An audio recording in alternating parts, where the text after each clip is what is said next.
Hello, welcome to this live painting demo tonight. I am doing a painting of a young woman named Maia, and and she is a singer-songwriter. I actually was inspired to paint her because I really like her music. You can check her out on. I listen to her on Spotify, but I think there's other places like SoundCloud where you can find her music. And she has a YouTube channel. She goes under the name mxmtoon. That's spelled mxmtoon, just like the thumbnail for this video. And I'm gonna just get started here. If you can, I'm happy if you can let me know where you're watching from, and if you have any questions, I am happy to answer them. I'm just fiddling around with my setup a little bit here.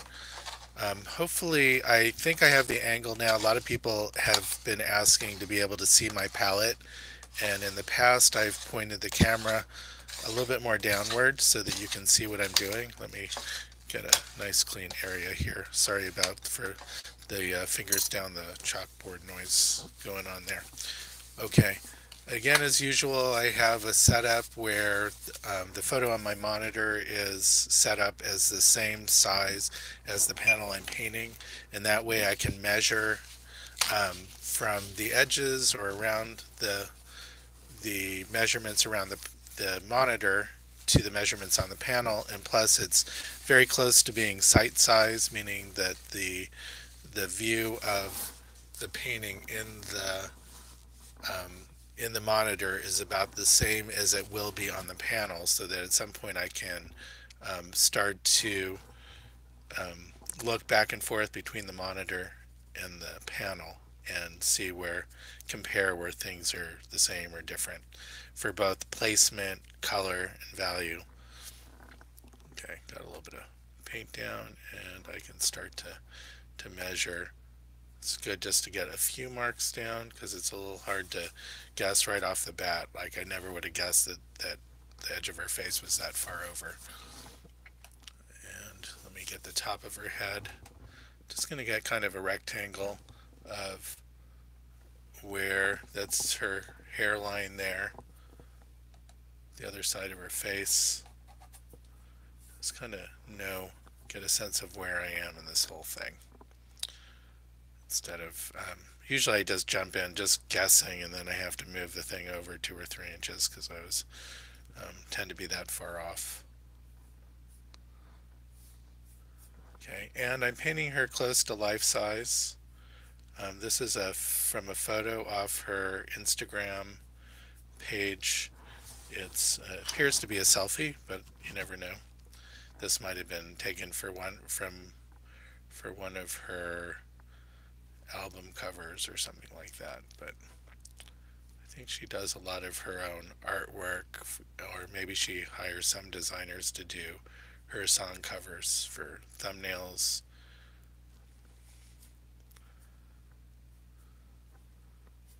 Okay, great. Um,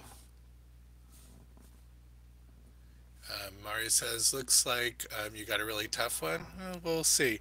I made the image slightly darker in the monitor, so I have a little bit more room to get the, the lights of the eyes and the highlights and to get a little bit more color in her flesh tones.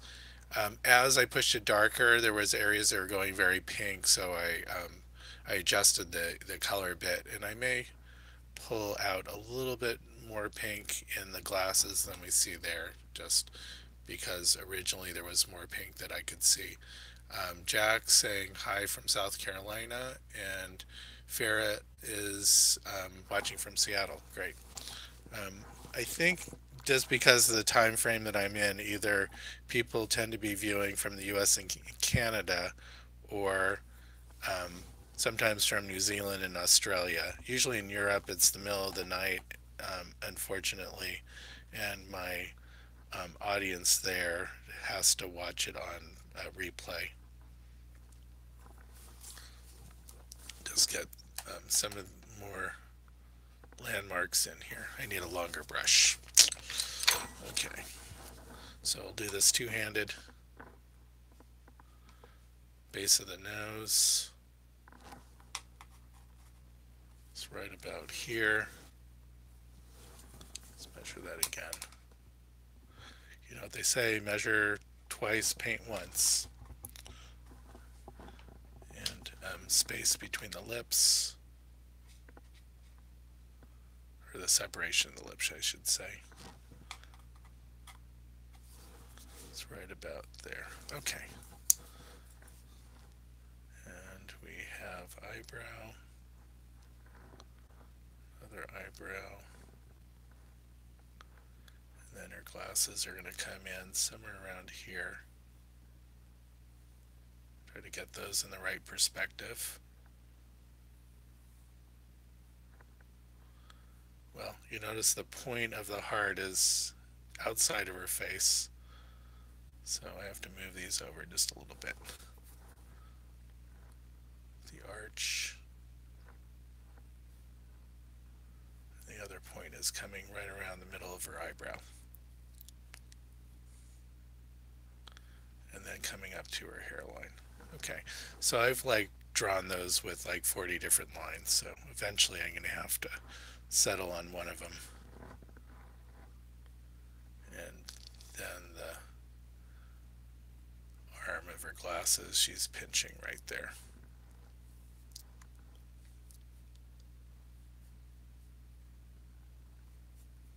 Okay, something like that for the hand. Don't have to be too exact yet, just eventually I'll warm up to it and I'll get that a little more refined. So, cut the curve of the nose here.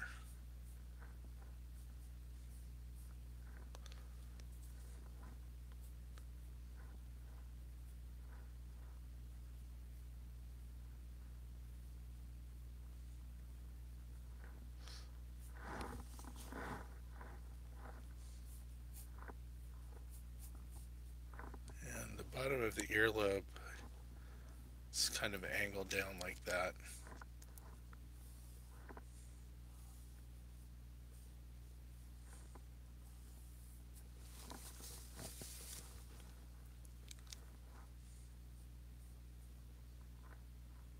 Let's get her full lips.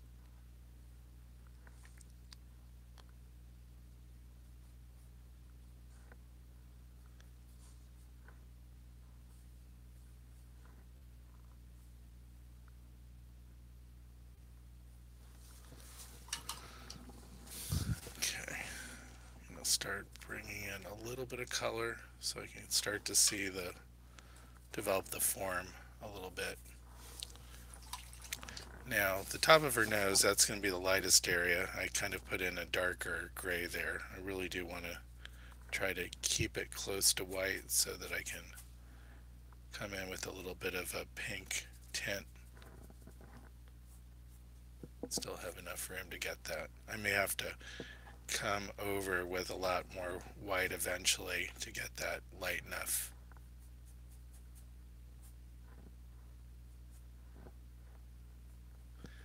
And she's winking. That's pulling the outside of her eye down a little bit. And there's a lot of tension here. You can see a little bit of wrinkling in her skin there where it's being pulled. For their nostril. So let's see what this measurement is before I get too far. Need my bigger brush.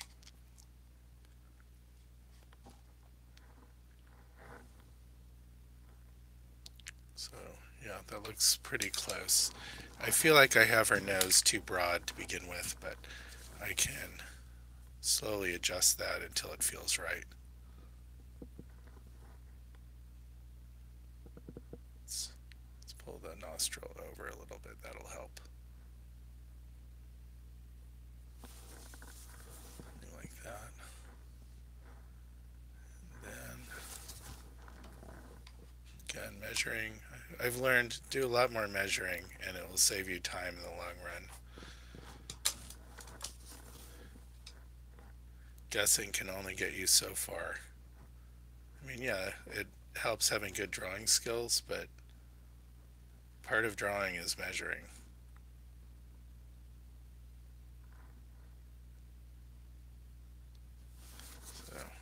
again, I want to double check the measurement of the top of her eye opening.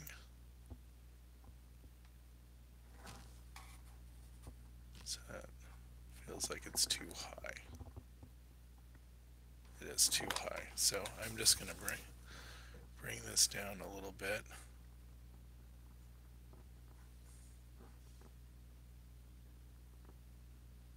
Something like that is a little bit closer.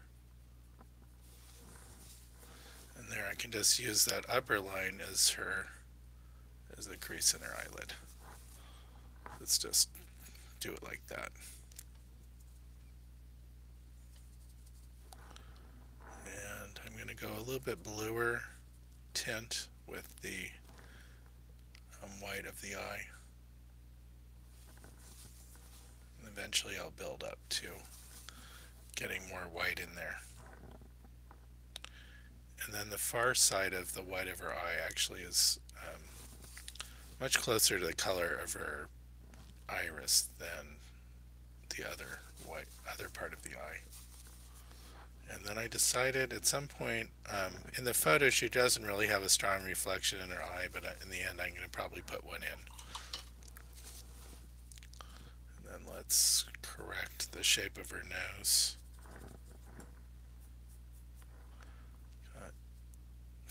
I went fairly gray with my mixture there, with my flesh tone mixture. So I'm going to need to pink it up a bit. Get a little orange and a little red in there.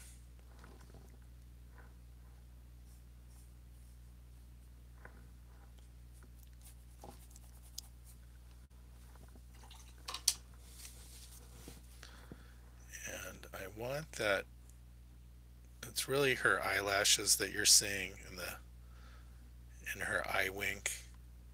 What you're seeing is so dark. They're all being kind of crammed together.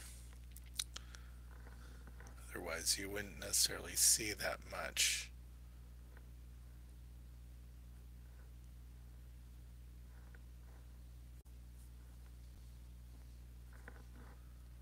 Let's go fairly dark here to get the contour of her face.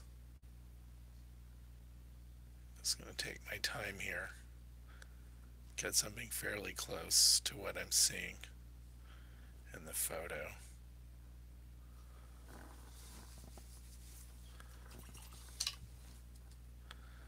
I'm going to try to make a pretty clean mixture here of just white and the couple of reds that I have, because I need to go get some of those cleaner pinks that are in her cheeks and in her nose.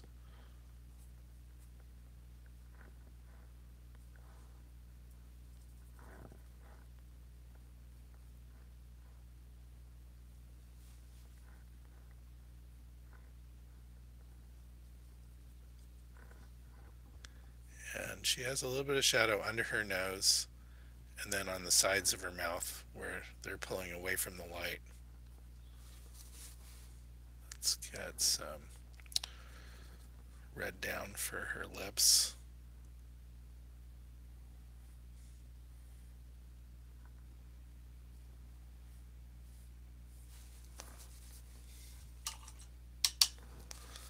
And don't forget her mouth is being pulled up on the ends.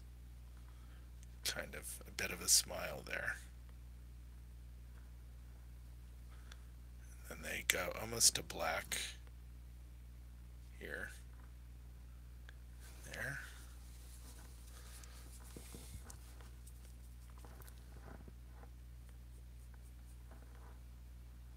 This is where I have to get much lighter on the tip of the nose.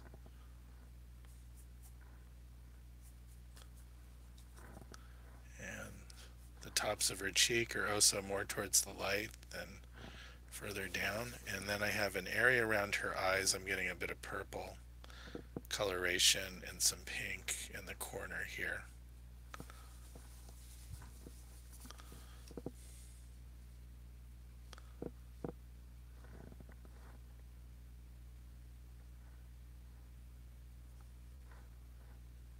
And you just barely see the edge of this other nostril.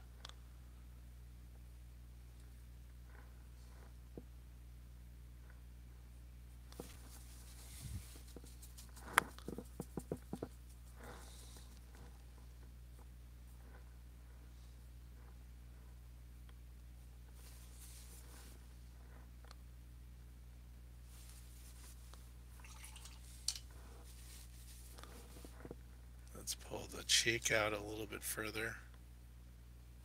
Even though I went pretty black with where the dark of her hair is, it's not that hard to go back to a fairly light value.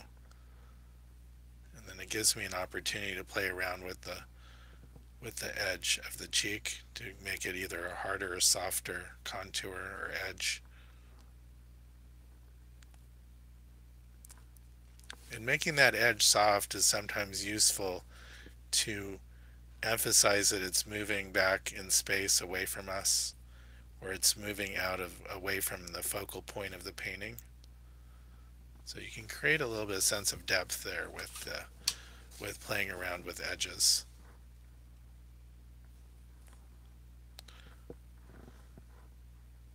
It's something that photography does really well that we have a hard time mimicking with paint. It's more likely that we're going to make edges much harder than they need to be.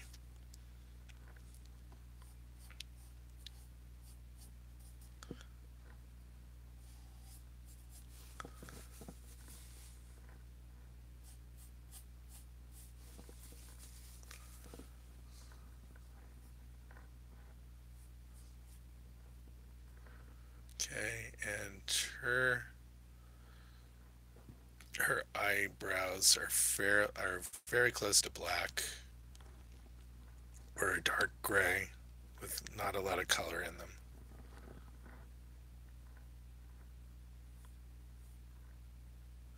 Sure, I get those pretty close to the right location.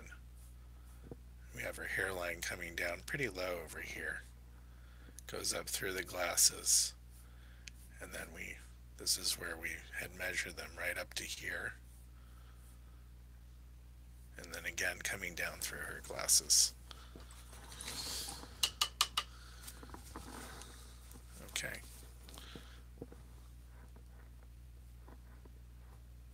So I can see I didn't give this enough space here, this eyebrow, so I'm going to go ahead and adjust that right away.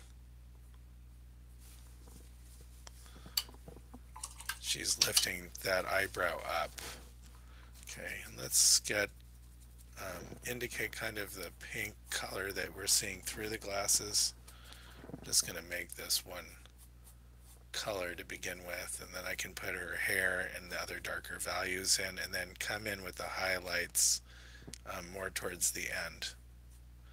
If I keep this fairly thin, then it won't be that hard to put the highlight in.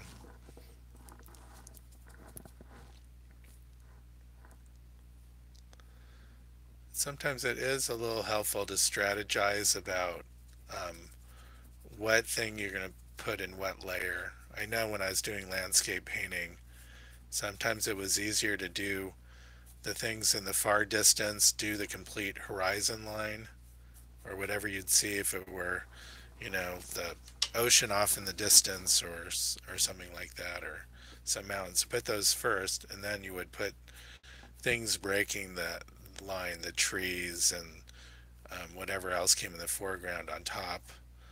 It was much easier to paint that background first, and or instead of, I should say, trying to put it in later, sort of around all the objects in the foreground.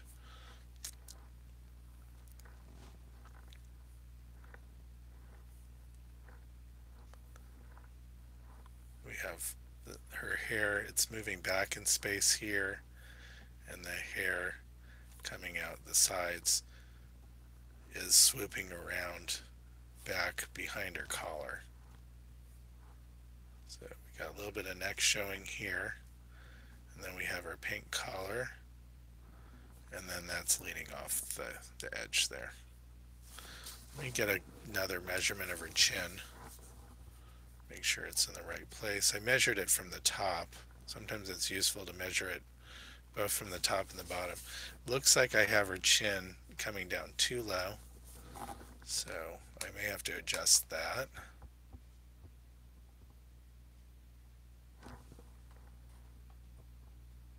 Wait, do I have it too low? From the top I have it that it's looking too high, and then from the bottom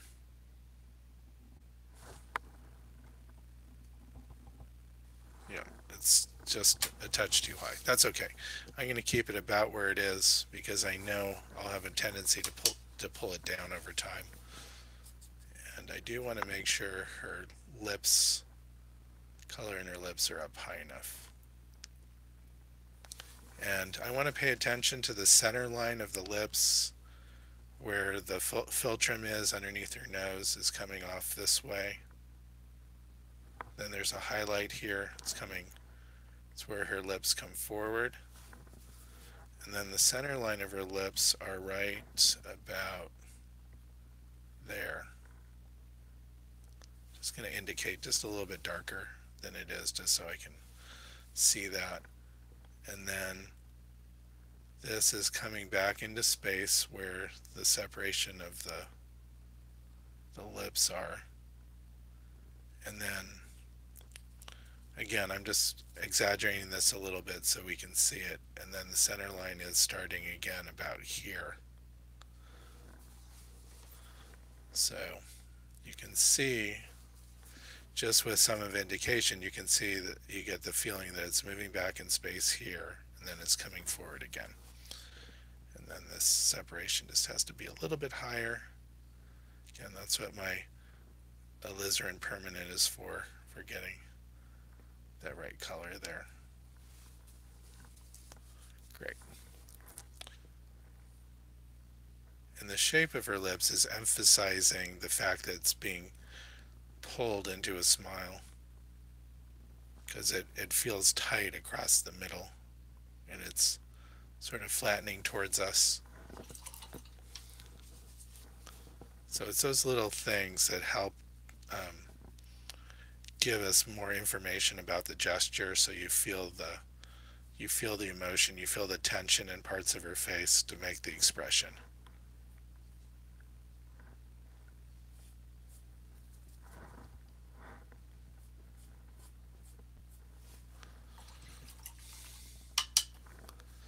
Okay, and then I also see that her forehead slants back a little bit here, and then through the glasses comes out right about there. And I don't think I have quite the right angle of her eye yet, so I can make those adjustments. I really haven't done much work on the eye. I don't feel like I'm losing anything by adjusting it. And then the eye is much shorter here, like that. Let's clean this edge up a little. Got some nice clean pink in here. It's very light and clean there. It's got a little bit of purple on this side of it. Now I'm just trying to get a little bit of purple, but this dioxazine purple is so strong that if you get a little bit too much, then you've really done yourself in, maybe, because it's just so radically strong. Okay, and then I'm almost going to white here, or towards white.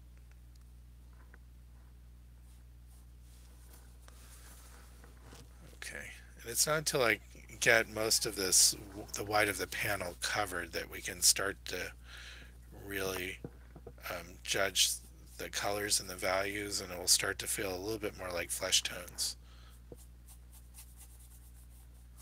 Got the shadow from the glasses. We see the light shining through them at the same time, so that's leaving kind of a pinkish shadow. So if I can get that color. So it has to go pinker and darker and more intense in spots. A little bit on the outside, a little bit less so. But I need the room, meaning I need the rest of the face to go dark enough so it can get this fairly intense color here.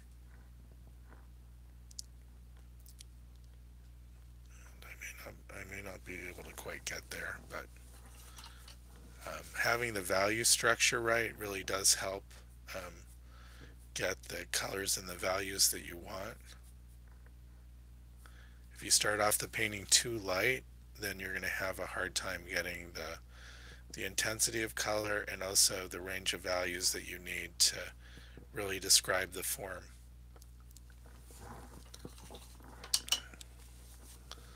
Okay, and that's why I did adjust the photo to make it a little bit darker so that I didn't start off too light. I don't know if you can really see the photo here, but if I turn off the layer adjustment layer that I made for the levels, you can see how much lighter it is. And also I made a color adjustment. If I take that color adjustment, making it darker made it way too pink. I take the levels out. This is the original color of the photo.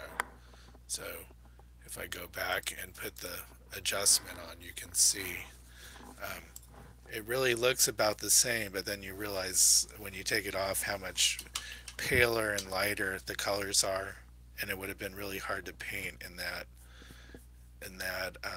very narrow value range.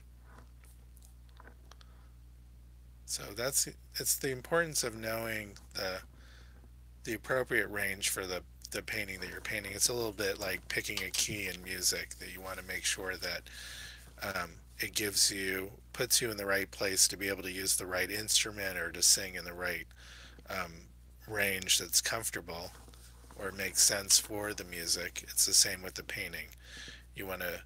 If you want the painting to be fairly dramatic, then you have to have most of the painting dark, and then with very few areas that are in light, and that will make for a much more dramatic painting.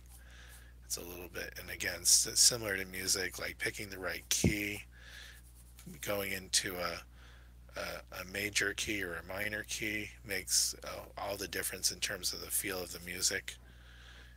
And if you want, like I said, dramatic, then you have to go fairly dark. If you want something to feel light and sunny, then you have to work almost exclusively with light colors, and even the darkest colors you may have to push towards a middle value to get it something to feel kind of like light and sparkly. And it's especially important in landscape painting where you need the background to recede.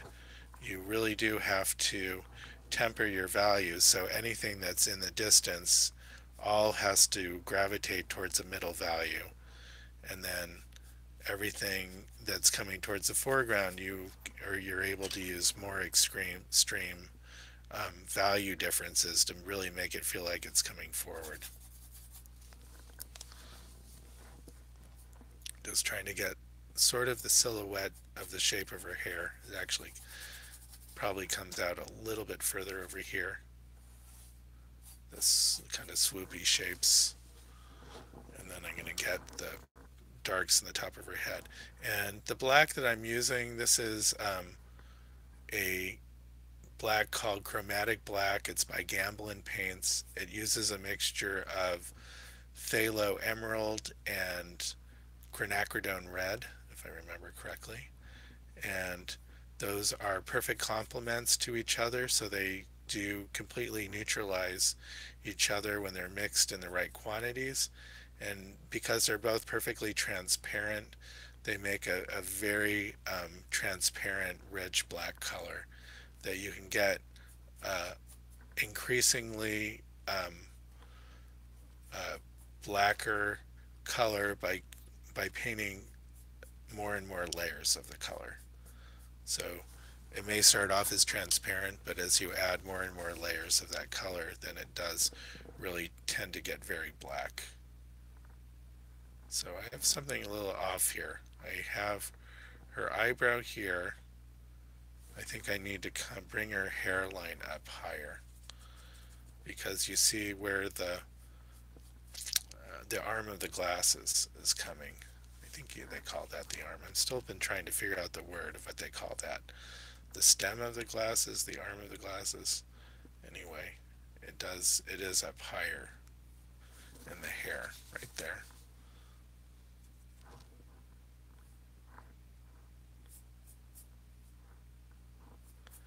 you're only really seeing your earlobe.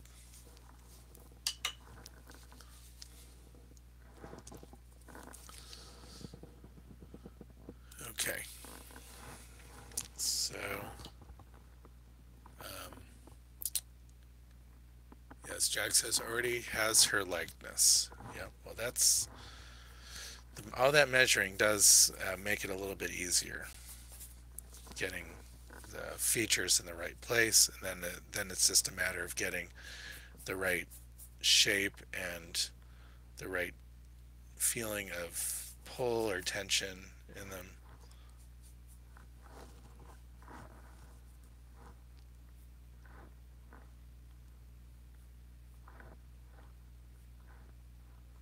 Okay, the hair is coming a little bit into the neck and then not really covering the turtleneck quite as much.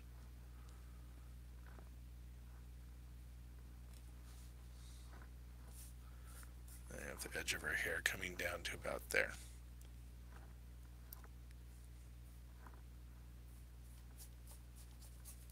And then I'm going to pick kind of a middle bluish gray for the background.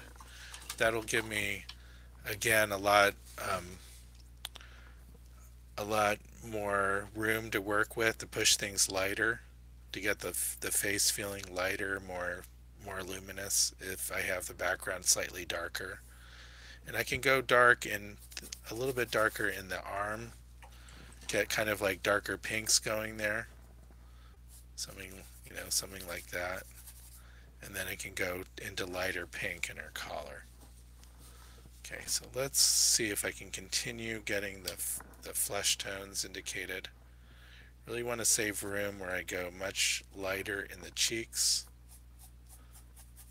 here. And then I'm going to pull out some more intense colors in where there's rosiness in her cheeks. Got to get dark enough with the shadow there underneath her nose.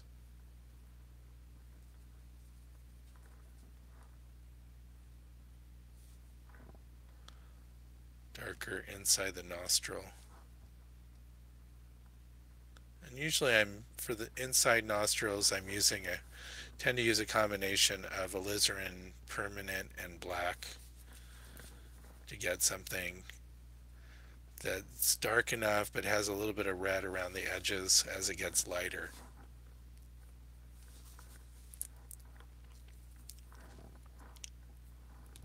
And I need to go a little bit pinker in the shadows in the side of the nose. Let's pull the corner of the eye down a little bit.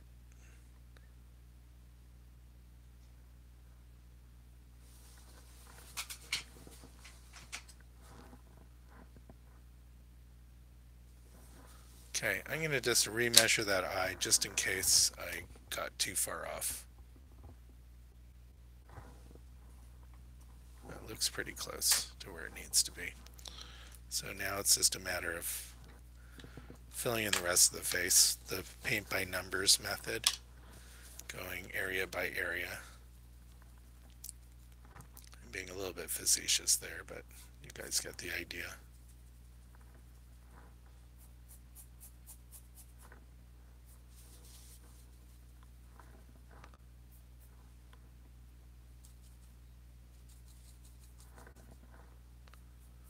This is where I get the little bit stronger pinks right in here. Tough thing is getting the transition between that pink and then the grayer, darker values in the side of the cheek. Just a little bit of orange or something in there. Greens, oranges, purples.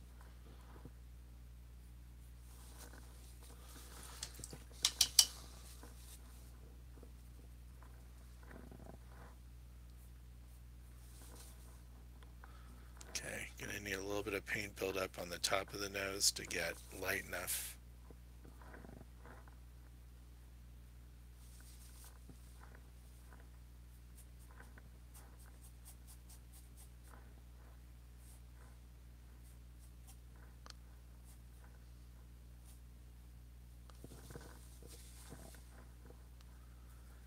And it only feels light if I have enough dark around it. So have to get some darks underneath the nose, on the underside of the nose, and the creases here, in the nostril.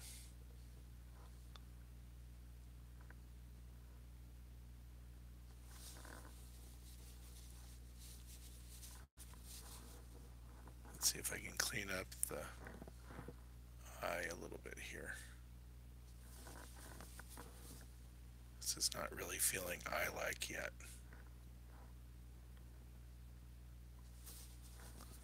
I'm going to indicate, you can't really see the pupil that easily, but I need to indicate it for myself to kind of get a sense of where things are.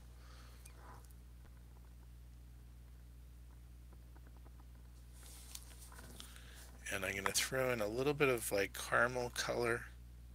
You can barely see it, but I may even end up exaggerating a little bit to give a little bit more sense of light coming into her eye.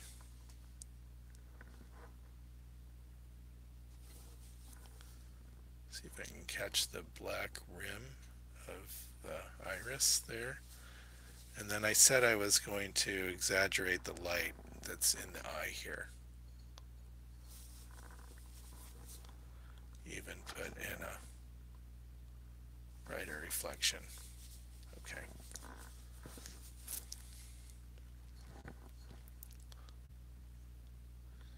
You know, if you're going for photographic realism, then it's helpful to pay very close attention to try to mimic very closely the color that you see in the photograph. Otherwise, you can give yourself a little bit more room to play, to invent color, to change shapes of things where you want to.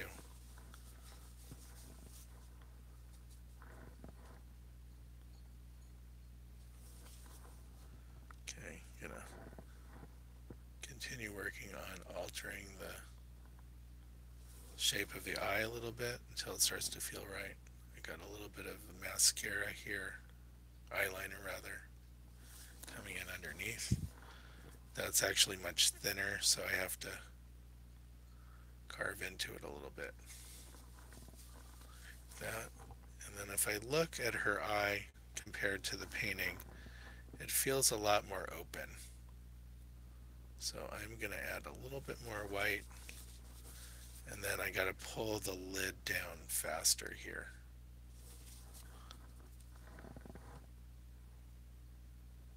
Something like that.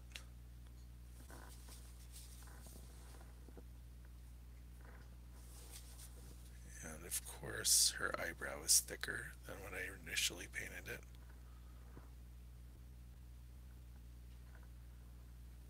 Coming up a little higher, and then down.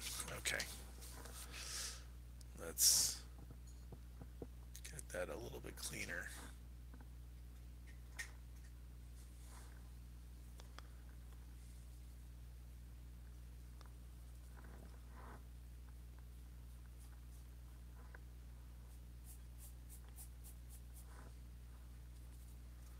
Okay, I made those shadows a little redder, but I think I've gone a bit too dark there.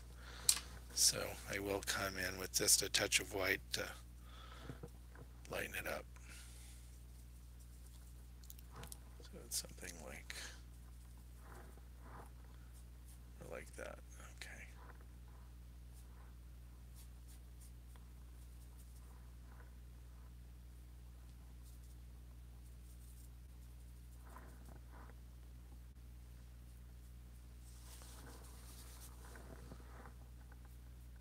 So that's a more subtle transition in here than when I made it.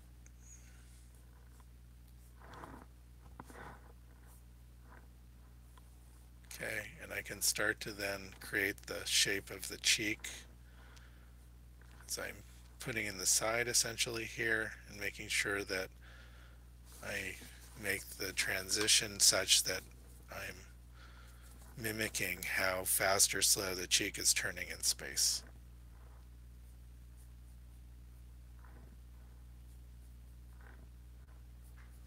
And then I want to think about the hollow of the cheek. In this case, it's not that really that hollow. Her cheeks are pretty full.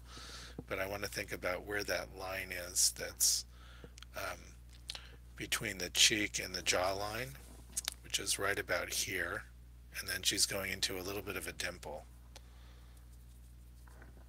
So even though I don't really see too much in that shadow, I still want to be aware of it so that that helps give me places where I can start to describe the shape of the form there, even though I'm not really seeing too much information in the photograph. And then this is where her dimple is right here, so it's this kind of a separation of that, of the hollow there, creating the dimple.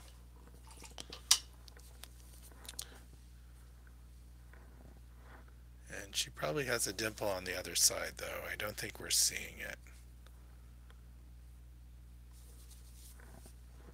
But we could still play to it because we got a little bit of a dip in here.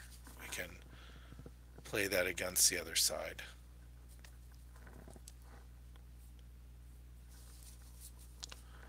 And I want to make sure I get this separation here between the cheek and the lip. Again, you can see the force of her upper lip coming forward a little bit with the going from the shadow to a highlight, and then this being pulled across tightly from one side to the other.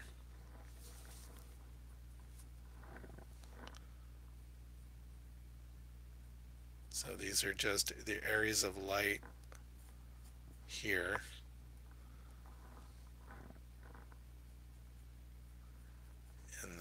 In the middle, and then gets darker to side.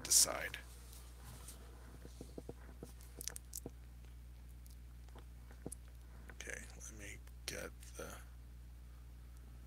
improve the shape of the lips a little bit.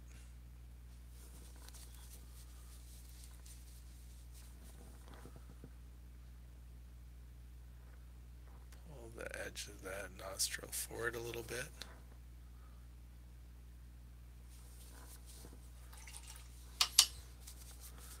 And then she has the corner of her nose being pulled in right there a little.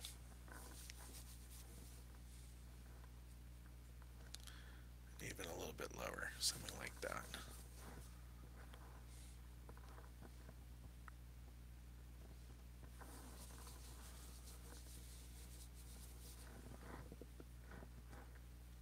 So, and I do want to give a little more space here to this other eyebrow.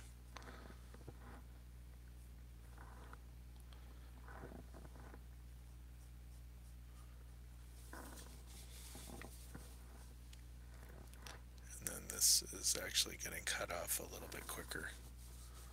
Something like that. Okay. And I think I made the angle of her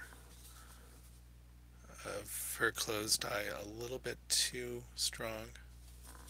So I'm going to straighten that out just a little bit. So it's just those little refinements that's going to help with the likeness.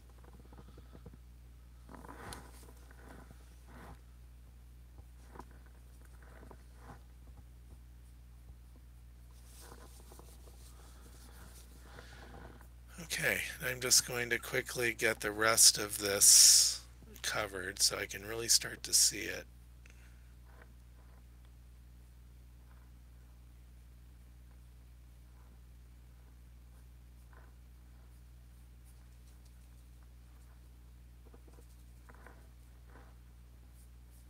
Oh, that's got to be lighter there. Right in here. Then gradate slowly towards that dimple. And that dimple is right here.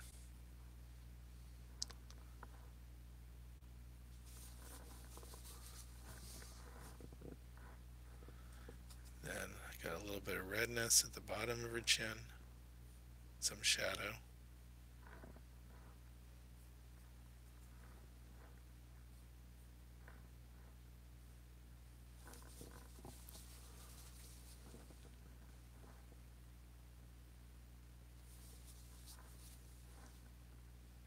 I got just some scraggly of hair. Scraggly, that's not the right word. Some tips of her hair coming down from behind her chin, but that helps define where the chin is. Let's see if I can get a fairly clean pink for her, because it goes very light for her blouse. And I'm just using two colors in this. This is the quinacridone red and white. I don't really want any other colors because I don't want to lose the intensity of the color. The minute that I start adding third and fourth colors in, it will start to go a lot grayer. It's in the case of where I'm mixing a little bit of black in here to get it to go look more like shadow. Her neck is going to have a little bit of orange, but it's just basically going darker.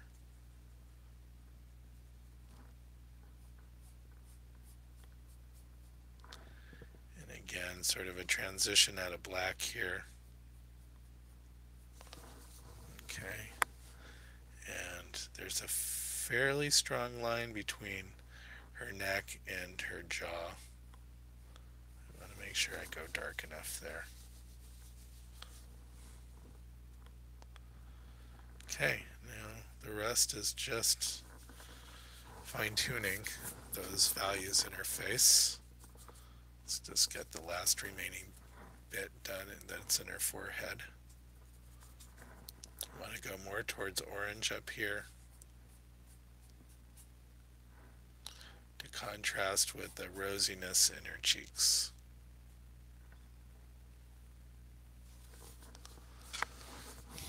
Okay.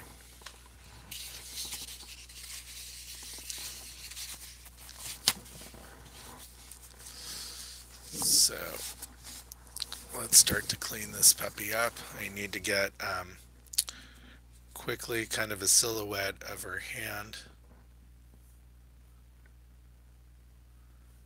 Has a finger here. Let's get a little bit of purple there. That'll help us. She has her index finger there, again with a little bit of purple and black for the shadow. There'll be a little bit of red that sneaks in here too. And then the light side of her finger don't really have a lot of color in it. That's actually a saving grace, I think, because on top of all the other places, I'm trying to keep those colors really pure. I don't have to worry about it so much for those fingers. Have her middle finger here. That ends something like that.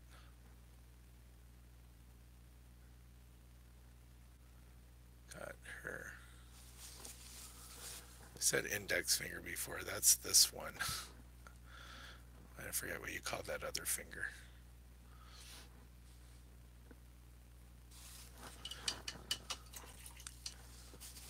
It's amazing how my mind just goes blank like that. I just can't think of terms for the fingers. You ever have those kind of moments, like things you should obviously know and you just can't even think of the word for it? Unless I'm just going senile, which could be a possibility.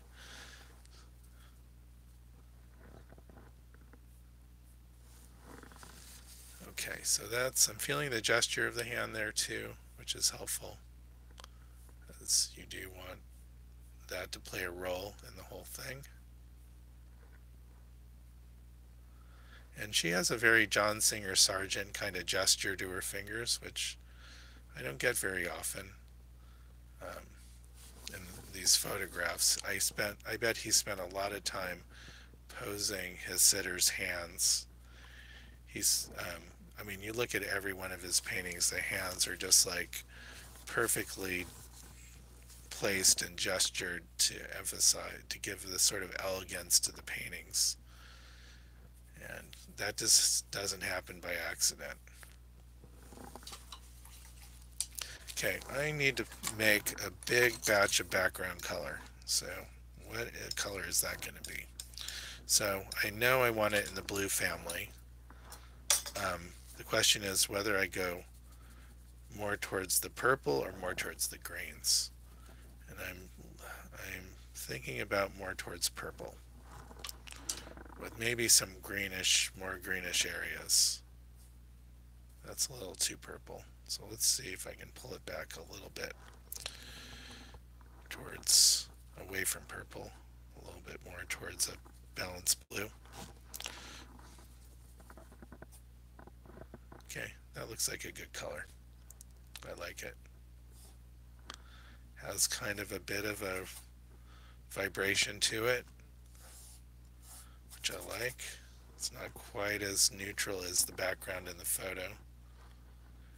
Here on this side of the head, I can go a little bit greener maybe.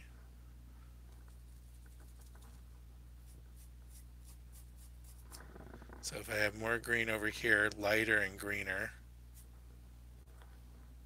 and I think I have to be a little more intentional about it, because you're not going to really see it otherwise. Then I can kind of get a play of color going across in the background, going from green on this side to purple on that side. That'll give a little bit more dimension and interest to the painting overall.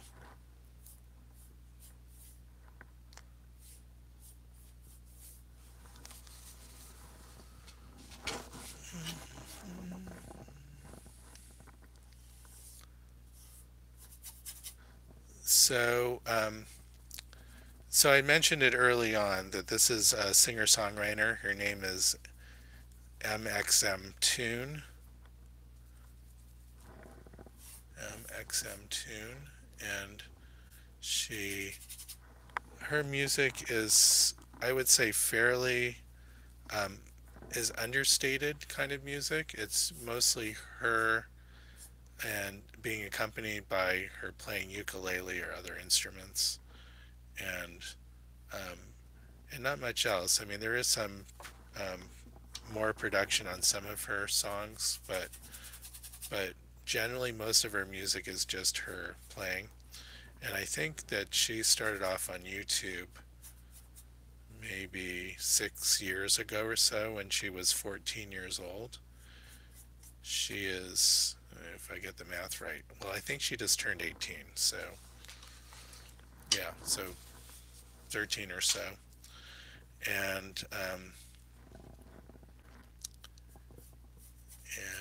her music's really lovely. I highly encourage you to give it a listen. Go to Spotify. You can find her music pretty easily on there. Or she also has a YouTube channel.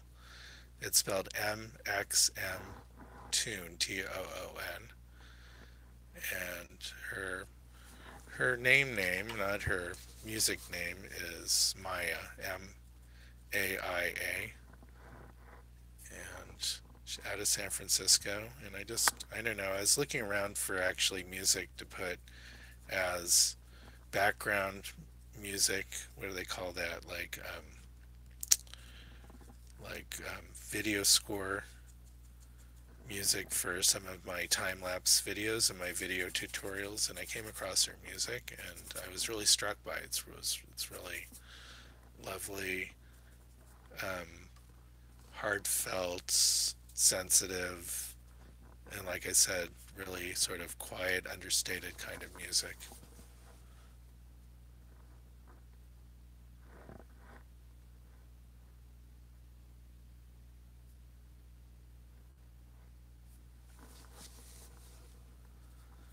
Okay. I would actually put it on in the background, except for what would happen is that this video would end up getting demonetized or band or something like that, where I'd have to take the audio off of it, so I don't want to risk that. Yeah, I don't have the buffering problems tonight. Maybe my kids are staying off the Wi-Fi, which can help. You know, when you have four family members all trying to watch movies and one's live streaming at the same time, then it does can kind of create problems. Okay, and I do in the sweater here in the shoulder, it actually goes like kind of a mauve gray color right near the lightest lights here. I'm going to indicate where her collar is, something like this. Comes right down to the bottom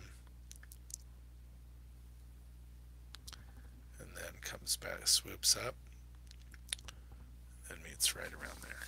Okay, so I know I got my cleanest pinks right in here.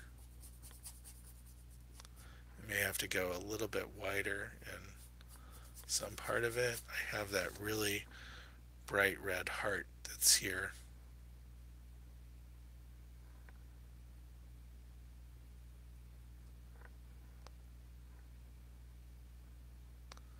Something like that, and I can clean that up. I just wanted to get a sense of where it is, where it sits.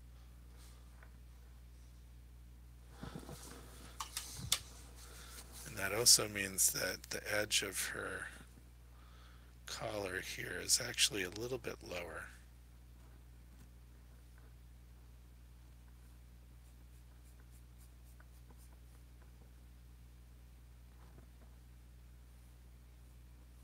Something like that. Okay.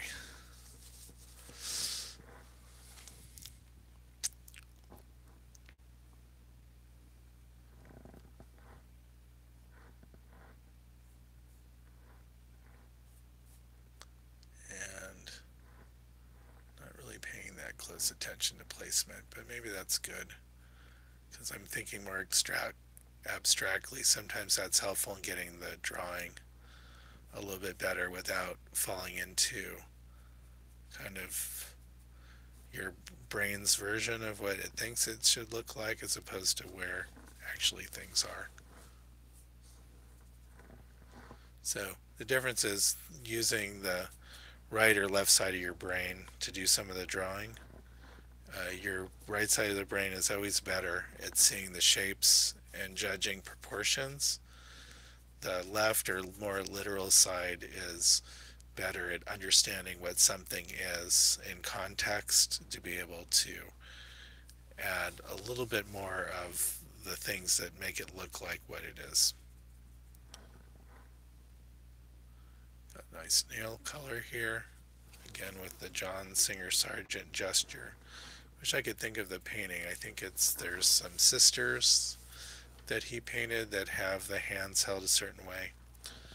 And I think that's the painting, the gesture that the hand is reminding me of. Let's get a lot more white going on in here. Kind of get the heel of the hand to read. And then of course I have to go darker if I get that lighter area to read. Come on. Gotta get enough. Go dark enough and pink enough in there to get it.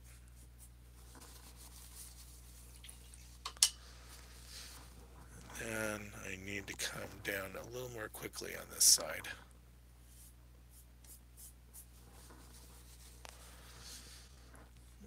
We're getting there slowly. We're about an hour in and made good progress.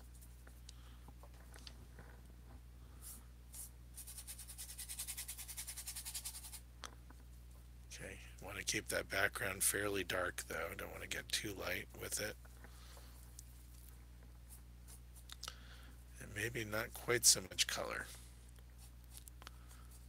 At least in all the parts I can go gray here and there.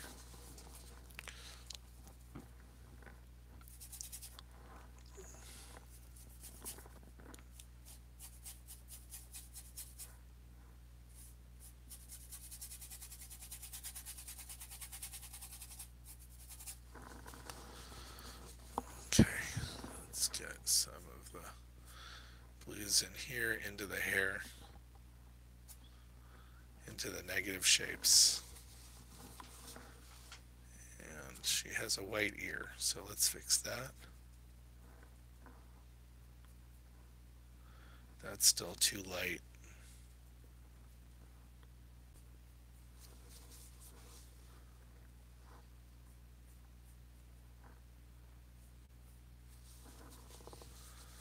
So something like that.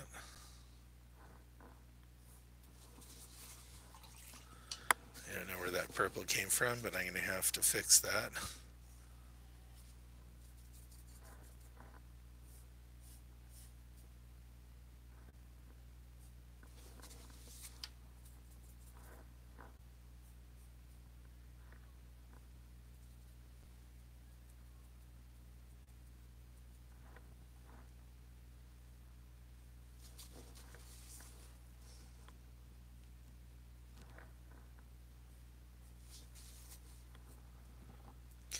Just trying to get that shadow to look right that's underneath her chin. That's going to take a little bit of work, but it's helpful if I get this red, the darker red color that's on the lower part of her lip here.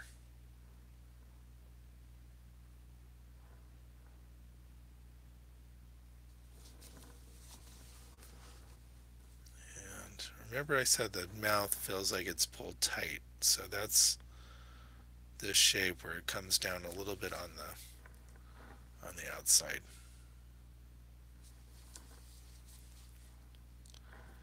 And then of course we have a little bit of it catching the light up here.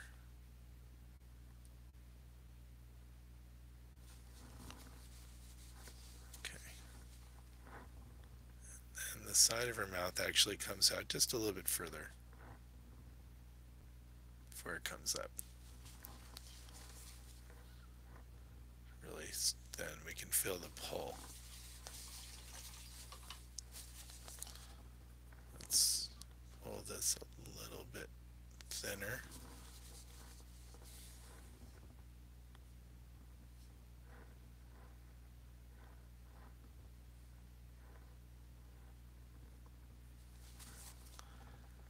And a little bit of highlight in the right places will really start to feel the surface a little bit more.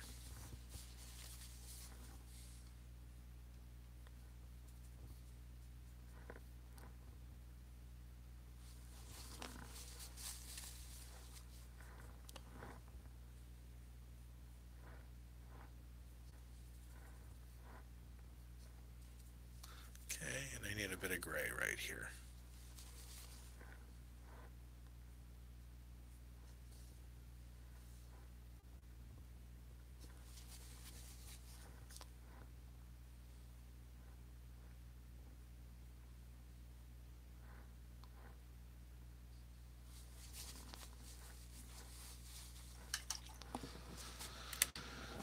Okay, and now just adjusting the contour.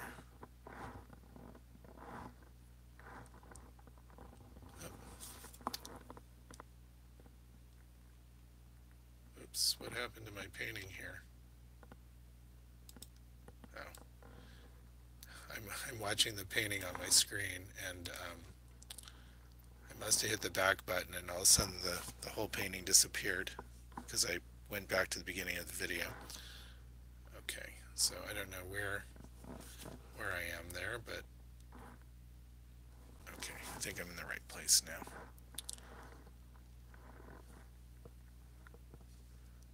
I only need to have it up to make sure that the live feed is actually playing.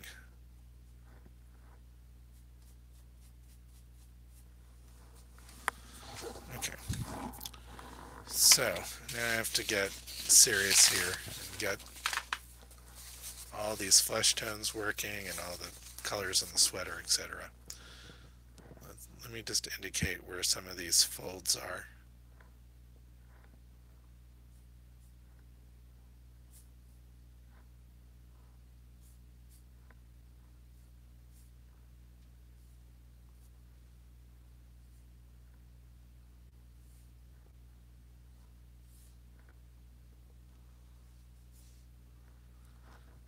work from this side. Fold. This is actually over a little bit more. Okay, something like that. All right.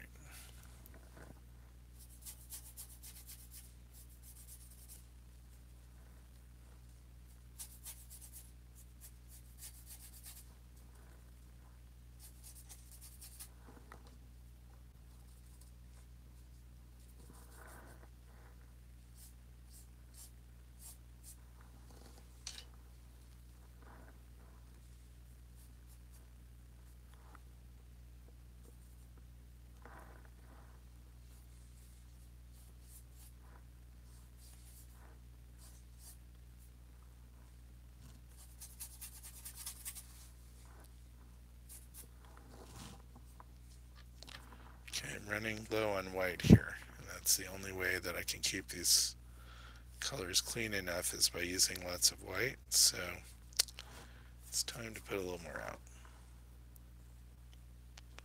Let's cut down that heart a little bit to a smaller size. We have it just about the right place. Oops.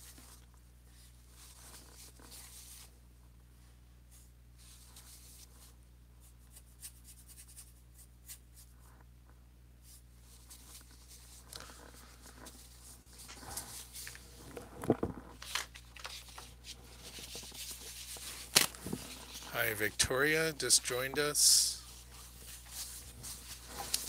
from Virginia. Welcome. We're about an hour in here,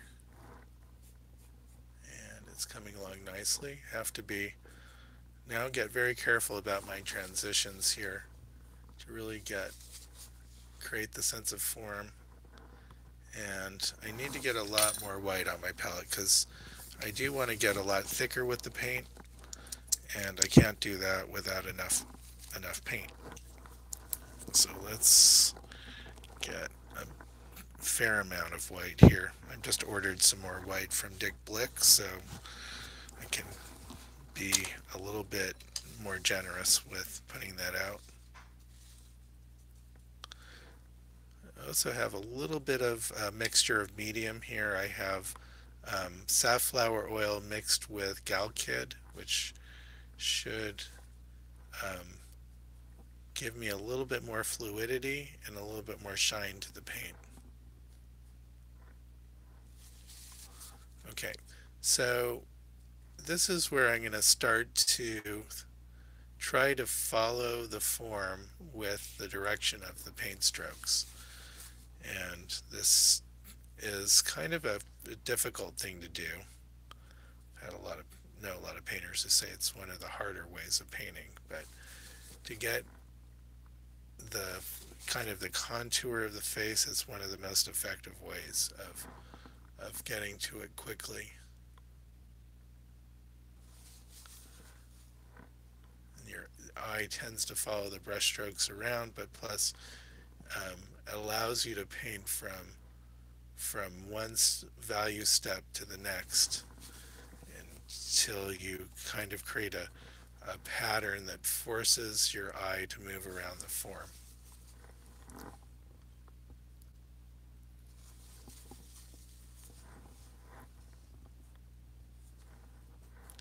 And again, I do want to get a little thicker here. That's a little bit too pink. I need to stay neutral up in here. And I need to start to also focus on all the parts of these glasses. It's just the only thing I've done is just put down one color, but I do have this fairly light rim, metallic rim. It's going to take a little bit of work to get that because it's just a thin, clean stripe. using a pretty big brush here, but seem to get enough control out of it to get that line. And so if you look at it, it's a light line that has a dark line right next to it, the shadow. And I may have to adjust this later, but hopefully not too much. Okay, so now if I can get this darker, is it purpley black red color right up against that.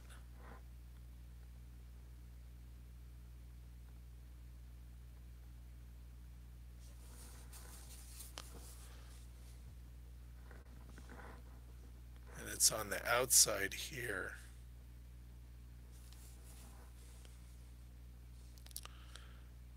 Now I'm making kind of quick work out of this right now. Usually it doesn't go that quickly. Normally I'll have to paint it like 50, 100 times. Now I can see I'm not getting the heart quite round enough, so I will have to, if I want to get it to look more like what's there in the photo, I will have to spend some time adjusting that. Let's see if I can get that pink bright enough while I'm there.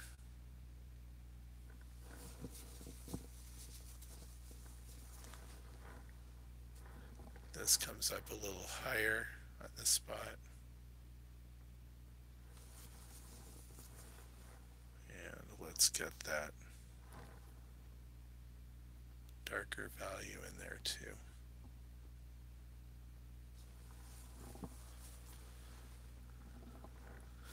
Okay, and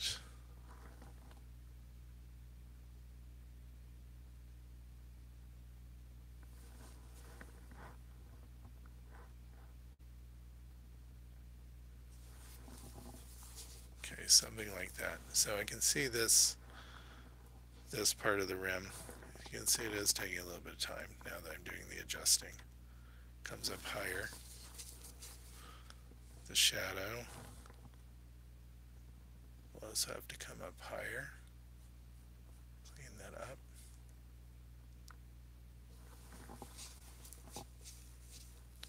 That's not too far off. I can see little areas where I can adjust it, clean it up. And then on top, I do have, and I'm going to simplify it, have this reflection here.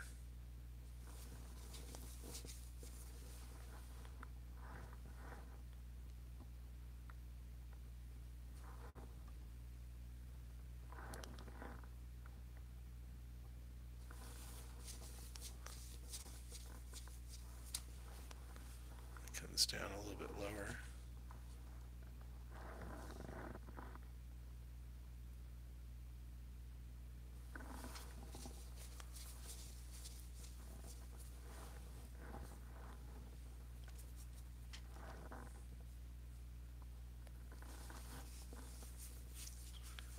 Okay.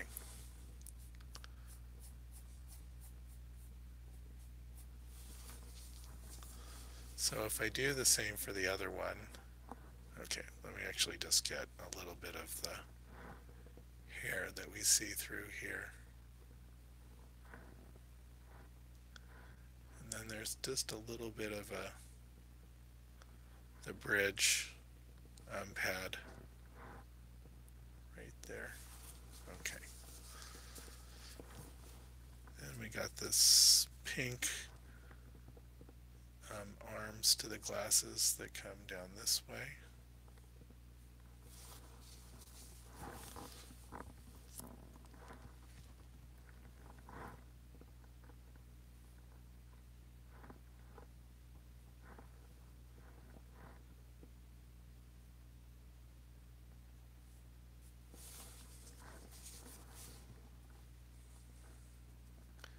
She's definitely getting her money's worth out of these glasses because they're really becoming part of her look.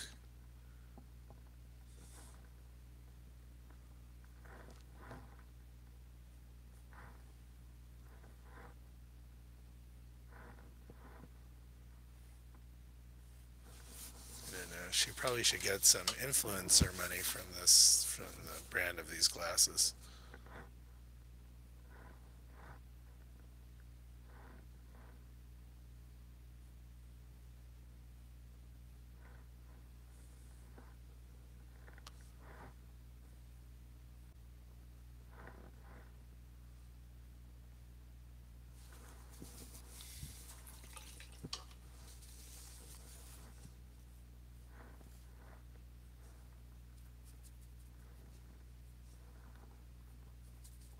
Okay, really gotta keep the value control really good here. Went a little bit too dark in that spot.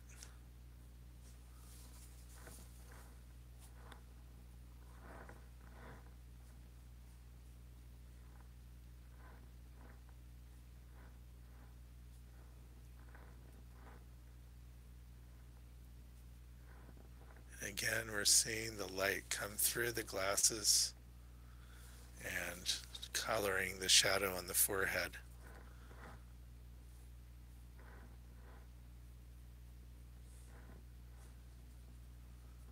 And then that's showing up here too.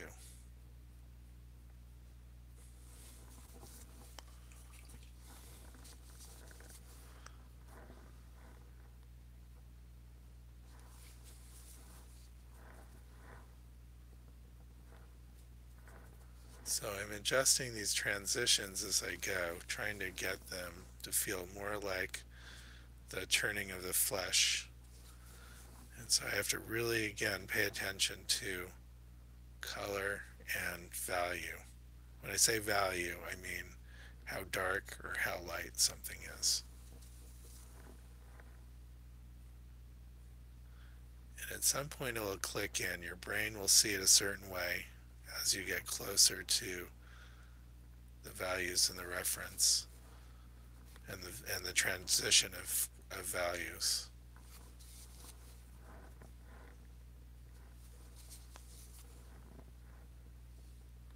She has kind of a little bit of a bow to that line there. It's a little bit higher in the middle. And I'm going to go thicker just so that I can get that richer black right in the middle. Okay, so I can see I need some transitional colors here in the cheek. Again, I'm going to be following the form around as I go darker. Too dark.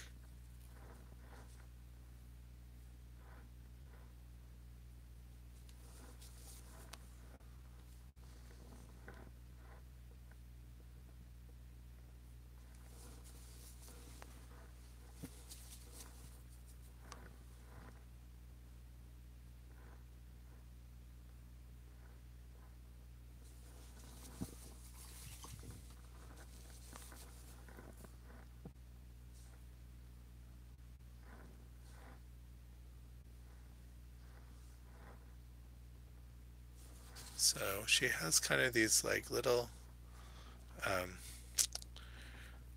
wrinkles from the wink, kind of pulling her folds of her skin tighter in that one spot, creating the wrinkles.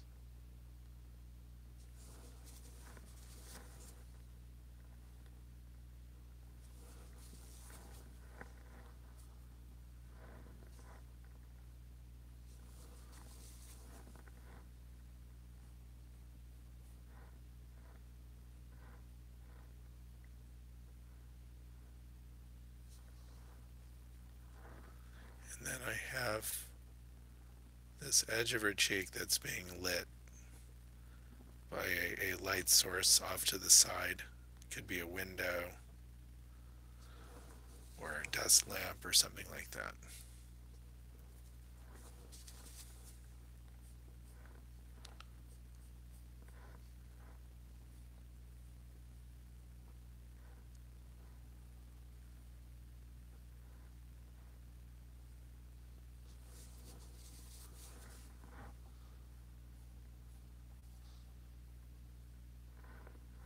Okay, and she has a little bit of pink that's reflecting up into her cheek. So I'm getting a little more gray here first so that we can start to get that sort of pink reflected light feeling. You need enough dark around it. That's too dark. I need, again, a fairly clean pink in there. That's pretty close to what I want.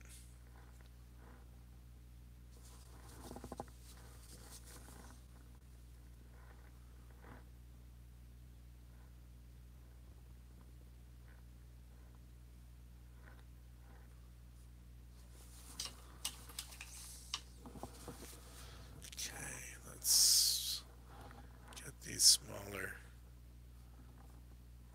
lights and darks in here. It's a little bit of yellow and oranges. I don't see a lot of green, but kind of towards that end of the spectrum.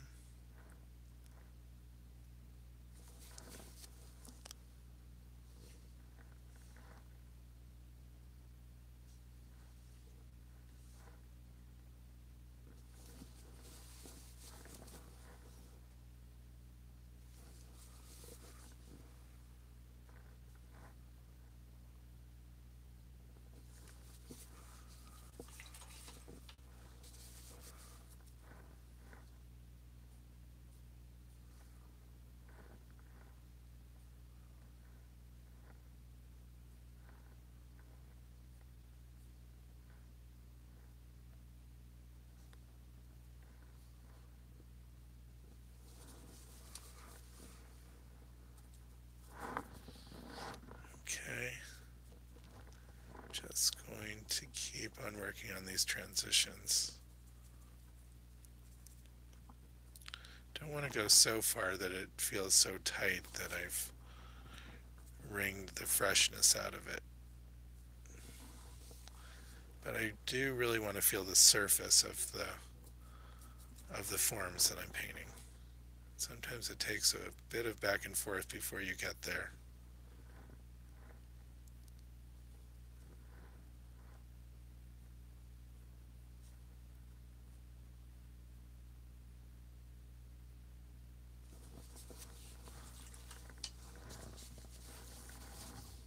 Just can come in with a clean brush and just soften some of these.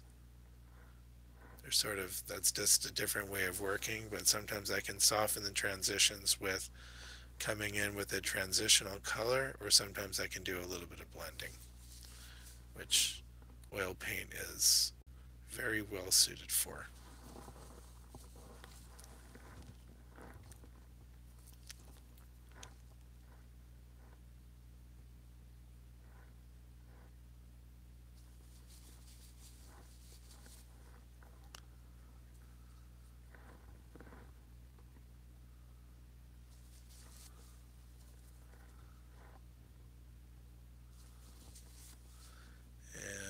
It's just a little bit of a dark edge. I don't really want to outline, but do want to get the accent in there. It's coming in right there.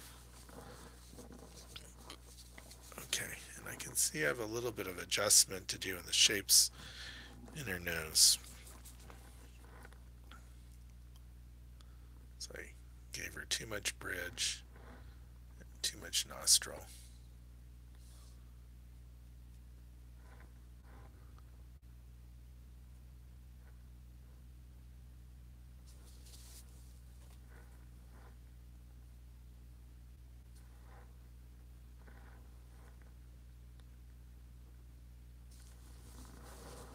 So something like that for now.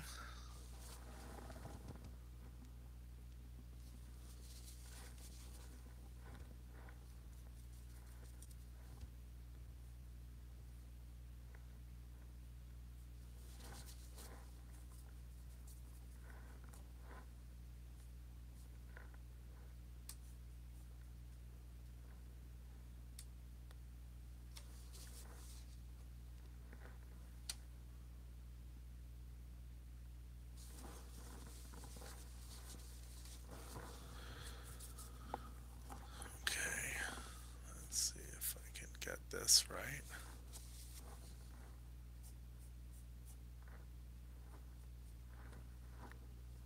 It's a little bit of oranges and yellows in here. I'm looking for any excuse to put in orange or yellow. Otherwise this whole thing is just going to look way too purple cool without any life to it.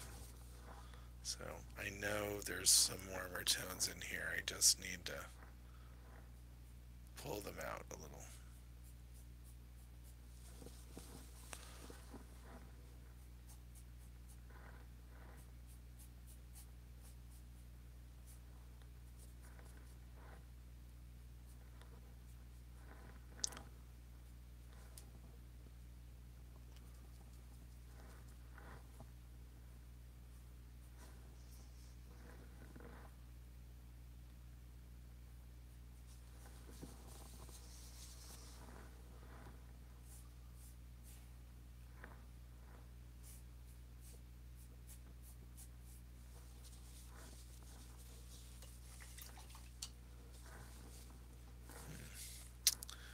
I might have a measurement off a little bit here. Yeah, so her earlobe is really closer to about here. The hair comes in. That means the jawline starts up here.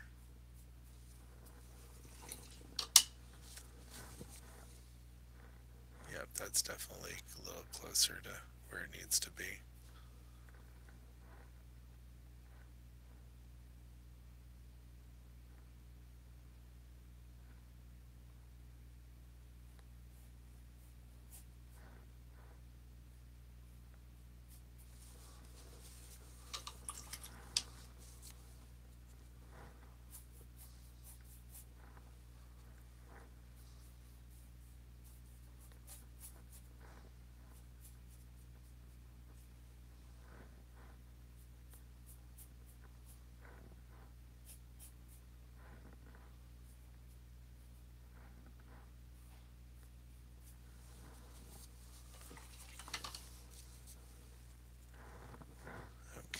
I'm being quiet, you guys are being quiet. The people who come to watch this video later will wonder if the audio is turned off, but that's okay.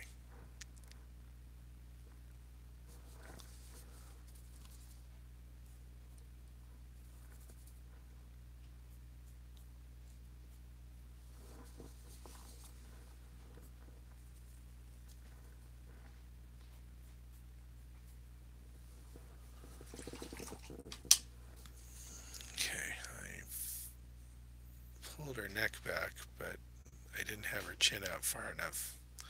So I probably have to come back the other way a little bit. Yep, something like that. I think her lip has to come up higher. Yep, that seemed like a good move.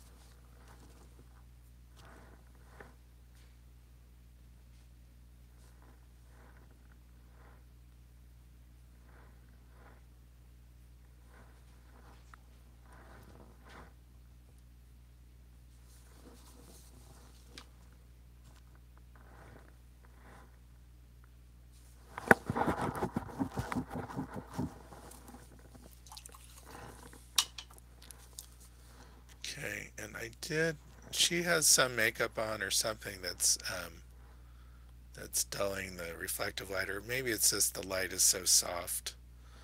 But there was another photo that was part of the selection that similar angle to her face, but she had a lot more shine on her cheeks.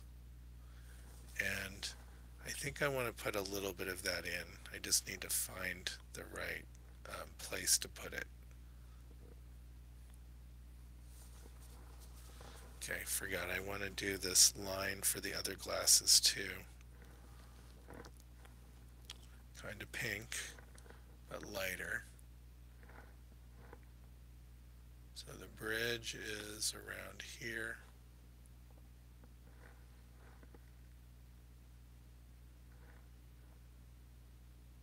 Something like that.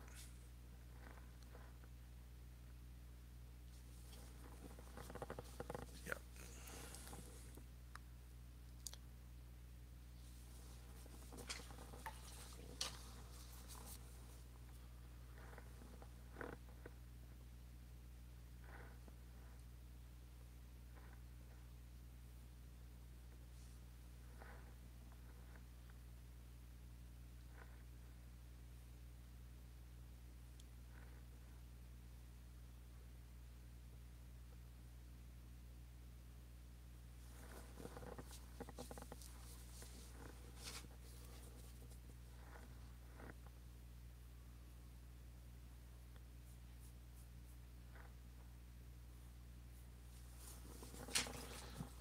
Okay, let's get the color of the hair through the glasses is kind of almost black, but with a little bit of rose color to it.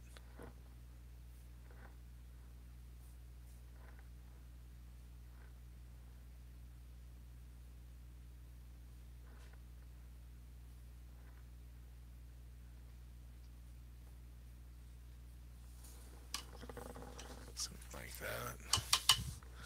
And then we can see her finger through the glasses. But again, this has the red light shining through the glasses onto her finger, and then we're also seeing that through the glasses. So it's a pretty intense red that we get right in that spot, with some darker reds and neutrals around it.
Okay, that fingernail polish color is going to be a really hard one to mix.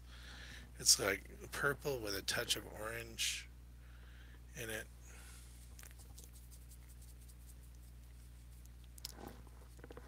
A little bit of black in it too to get it neutral.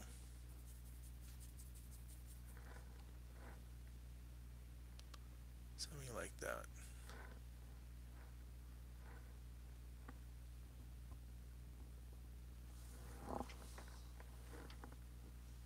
Just gotta make sure I've got the tips of the fingers low enough.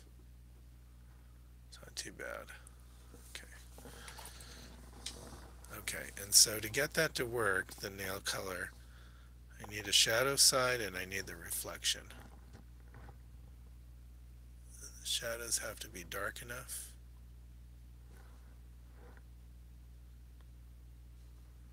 Again, like that.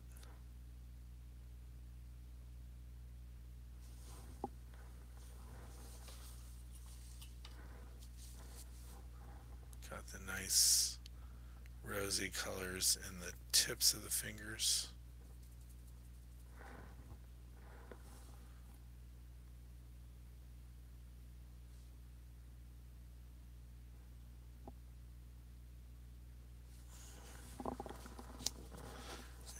the fingers have this pretty hot highlight on them.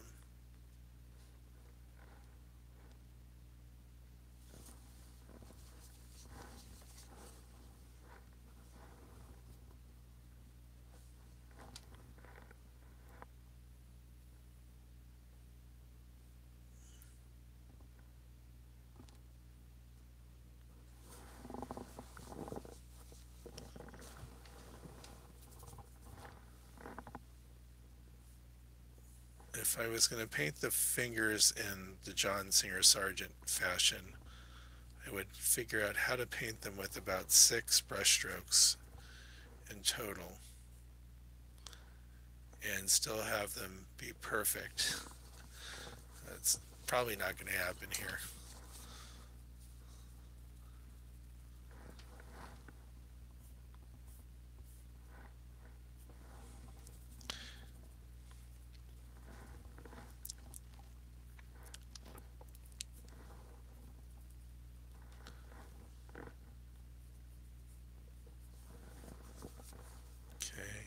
I do got to make that wrist again a little bit narrower.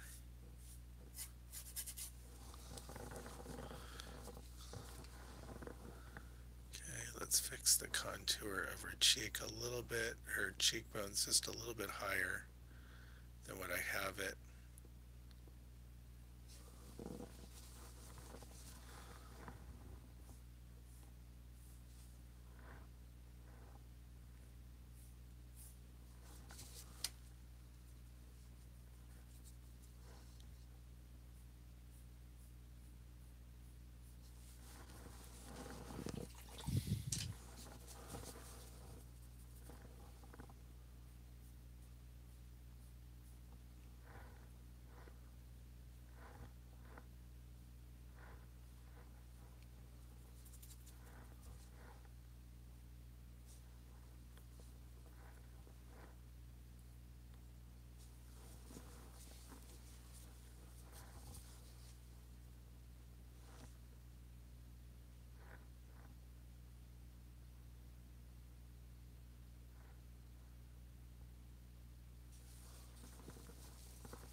It says your flesh tones, this is from Jack, your flesh tones seem to shift towards the reddish end of the spectrum.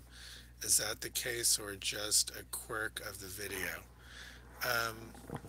It's a little bit both. If I look at the, in my monitor, if I look at the reference photo, it's much more orange than what I'm actually seeing in my monitor. So it's a little bit hard to judge. I can help show you if I put, this is the YouTube, now it's going to go into the infinite, but the YouTube version of what I'm seeing is here, then this is going to be a little bit more orange, and then into infinity it's going to go much more orange. So from cooler, a little bit warmer, a little bit warmer, lighter and warmer. Anyway, you can see it going on into infinity. So yeah, so I'm trying to match the colors that I see, but if I look at what's in my phone or on the screen, it's really a different value. And it's going to be a different color, and if I had sent you the photo, it's going to be different on everyone's monitor too. I have 2 different monitors, and each one is its own color.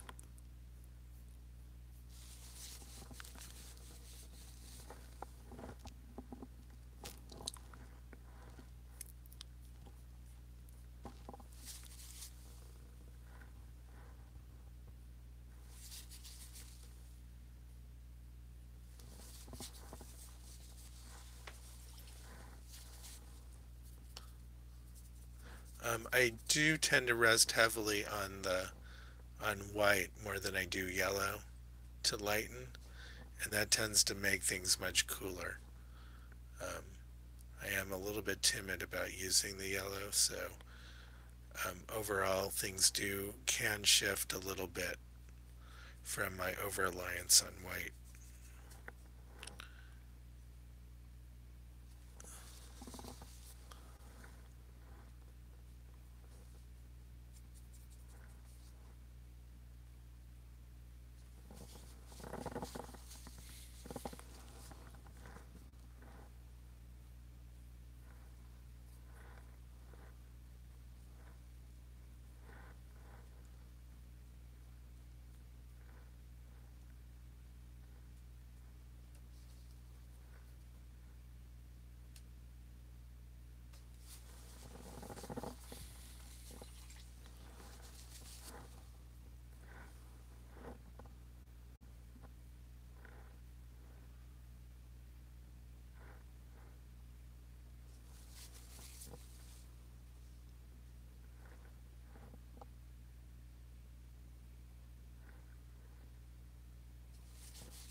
So right now I'm really trying to think in 3D and trying to get the form to turn in the same same speed and the same way as what's in the reference.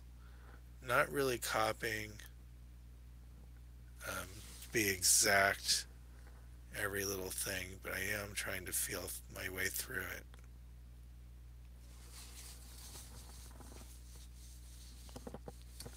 If I look, I feel like her lips are a little bit on the low side. So if I come up and I bring up the corners of her mouth just a little bit and some of the other forms, bring them up just a little bit higher. It's better.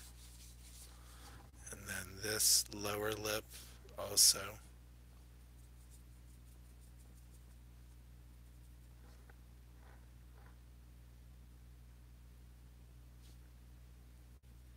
Gotta go lighter here. And then get that darker separation.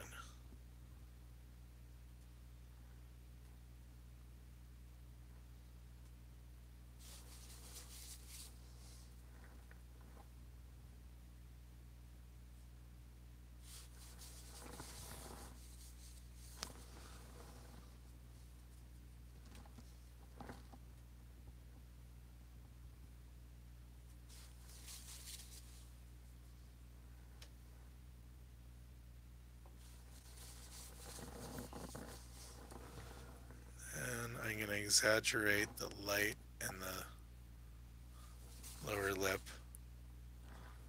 so I do want an excuse to throw in a little bit of shine.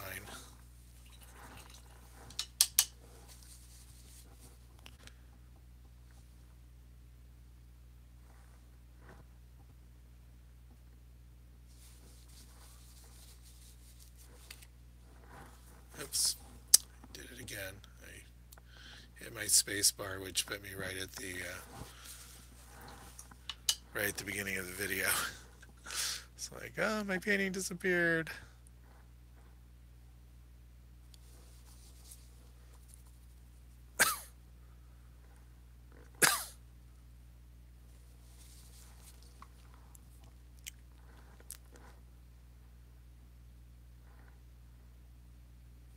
Okay, there's a little bit of blue in here, right in this spot.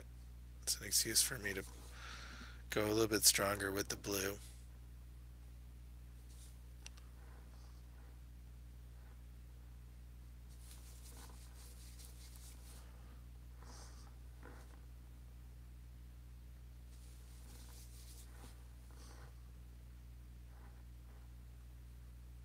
this nostril, this edge comes up just a little bit faster.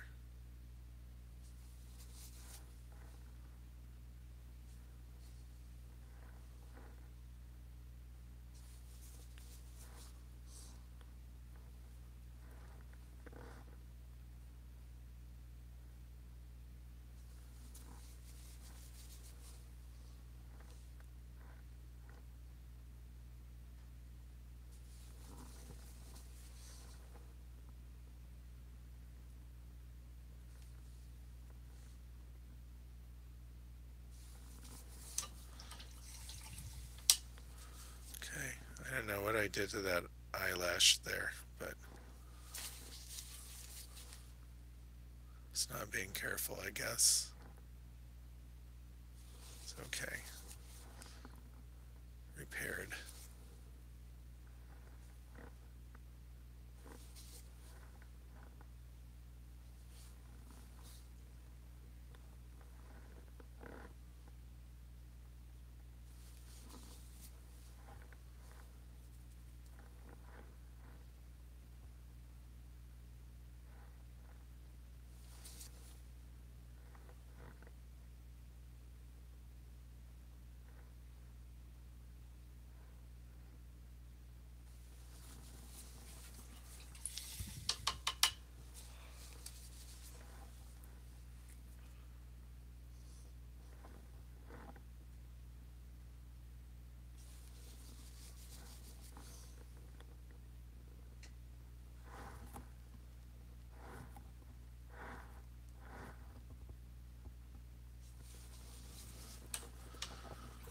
Okay, let's get a little more pink here in the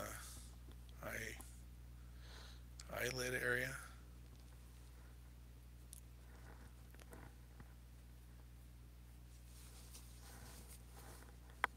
And a little purple in here.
Okay, let's really get the feeling of the skin being pulled up here.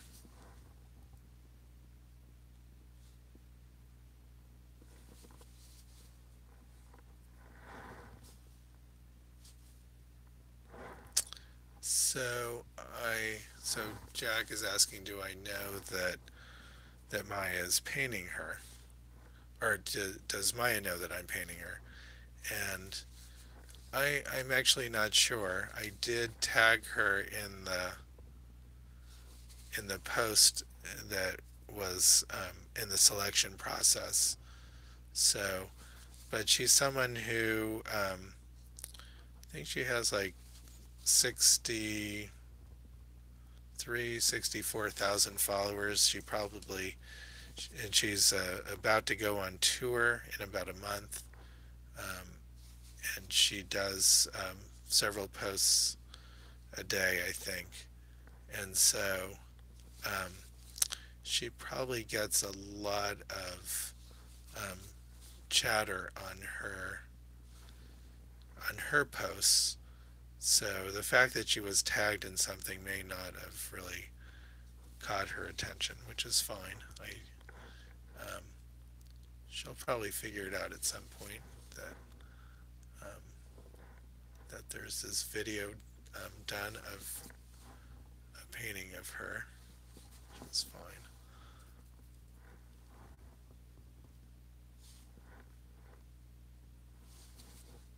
Okay, I'm just trying to put in like these little touches that kind of um, make the skin look a little more radiant. They're like highlights along the edges and little darker shadows or areas of more color.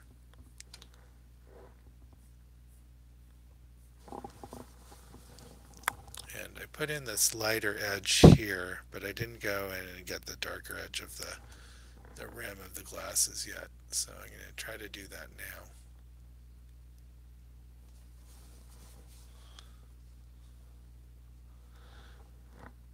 This is where I wish I had taken some Chinese brush or Japanese brushwork classes where you can just really get a lot of control over these thin brush lines.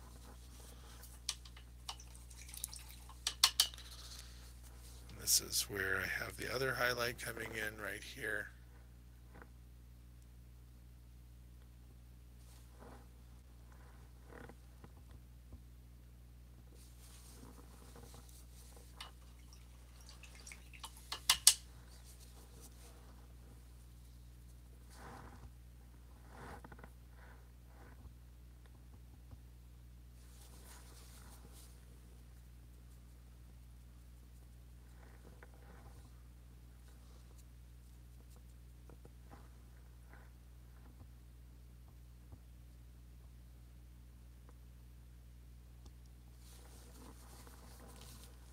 Okay, and keep on going with this.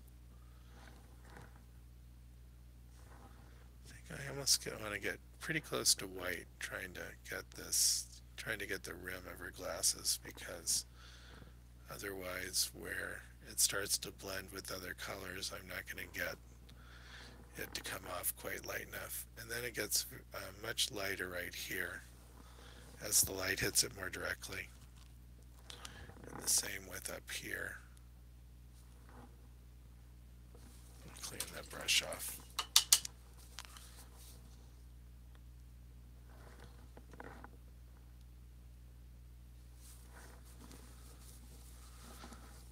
Okay, so need to get that hairline a little bit more real, moving back into space a little bit.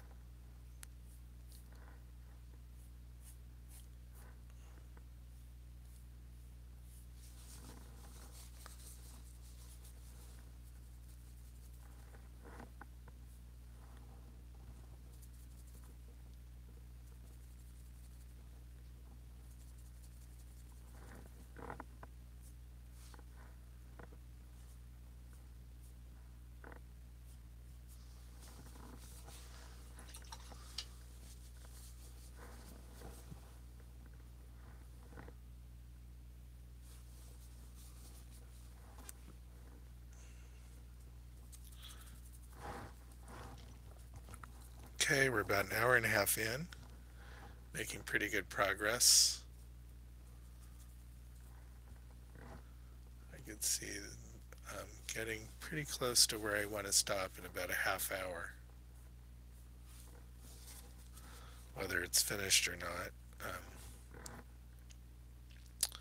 Do have to go to work in the morning, so it's best if I don't work on this too late.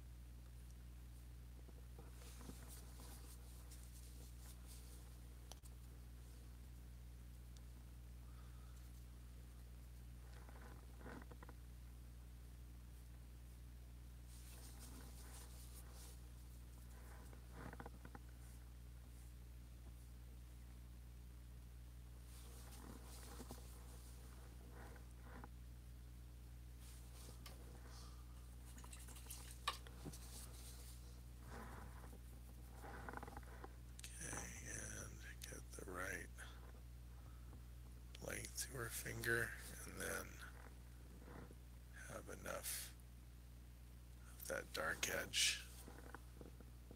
there's a little bit of the other finger that we see coming in. It's kind of hard to see it because it's at kind of partially hidden at an angle, but it's there because it's holding this little piece here that sticks out. So maybe it's best to kind of put that in.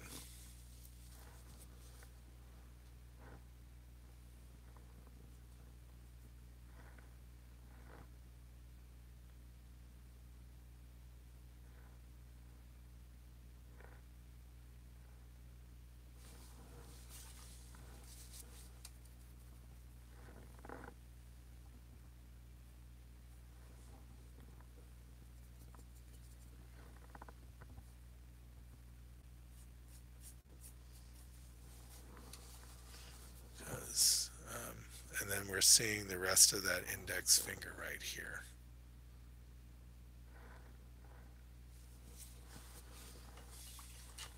And then we're seeing a little bit of the light through the glasses, a little bit of the sky or whatever it is.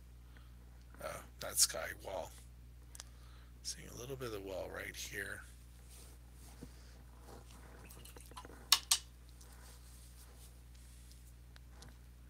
And then the hair.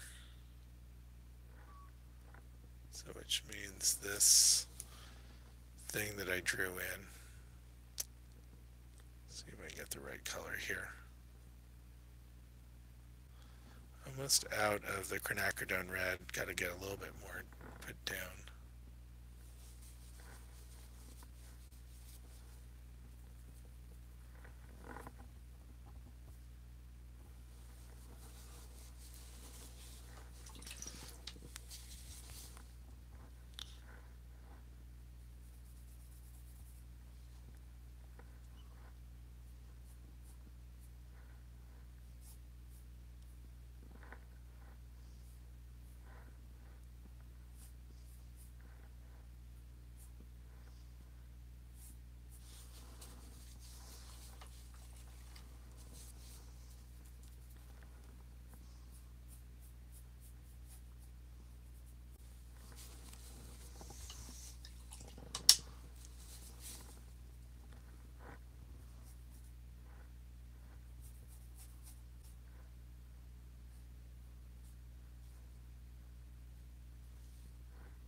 Okay, and Bailey says, looking incredible at this point in your process. How much on your brush is paint versus thinner oil? I'm slowly getting a little bit thicker as I go. Almost not even consciously. I know that I um, have to get how to explain this. There's paint that's down that may be a different color than what I want, and to be able to get enough of a different color over it, I have to start to work pretty thick. Otherwise, everything just blends together, and then I'm really not accomplishing that much. So, sort of by force, I have to start to get thicker and thicker as I go.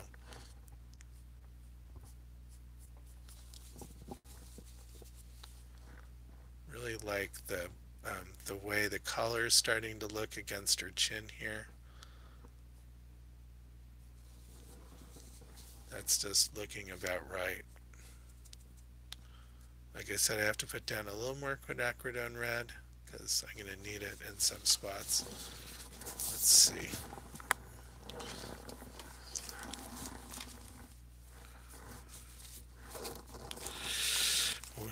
It's going to take a second to find it, so please bear with me. Oh, well, there it is, quinacridone red. Luckily, I'm almost out of this tube, but luckily I do have another tube that I purchased a while back. I almost forgot and almost then ordered a third tube. Um, just not paying attention. When you buy something a year before, then you don't always remember that you bought it. And then you go digging through your supplies and it's just like, oh, well, I already had one of these. Let's make her heart a little bit darker here.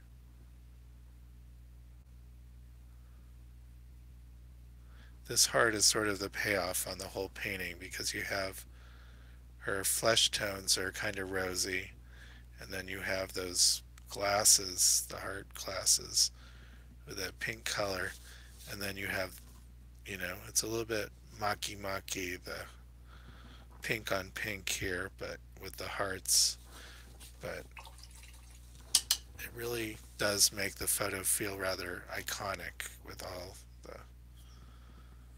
with the heart theme going on here.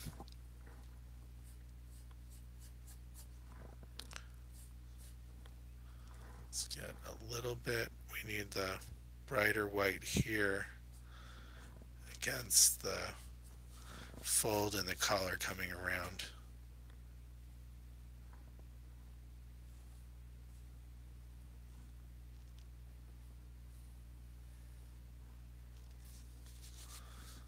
Then we have a lighter light here. Let's see if I get this the right color. It's almost got a bit of blue in it here. Yep, that's what it needed, just a touch of blue.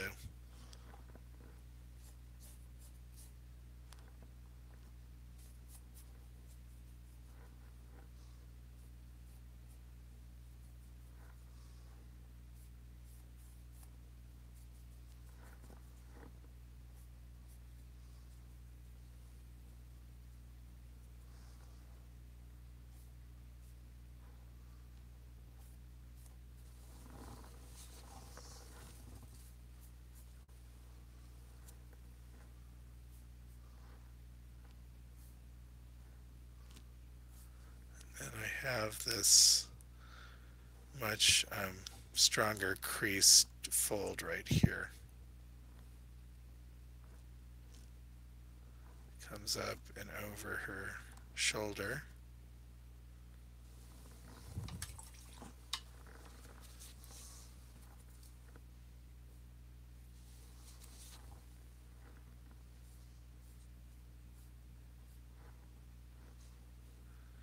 And then this has a fairly hard edge, this seam coming across.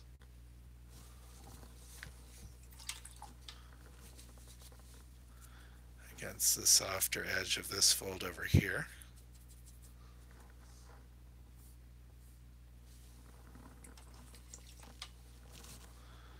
And then we got a little bit of white that comes down in here. And a second fold. And then on top here.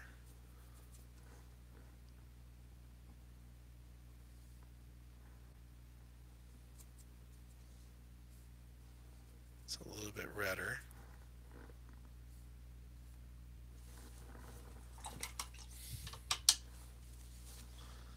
Same here.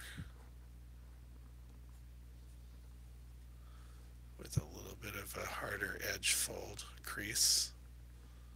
See if we can get that with the intensity of red that's there. So we got the fold. So we have a fold here. Oh, shouldn't have been quite that red. Okay.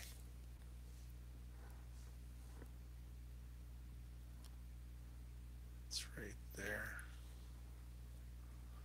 Now if I get these, with the right feeling, then they'll all start to snap into place. Kind of moving your eye around over that shoulder. But it may take a little bit of adjustment, value adjustment, to get it to all read properly.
That's pretty good on the shoulder for now.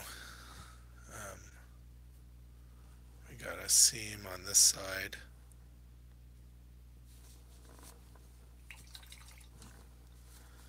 And then we have the folded collar.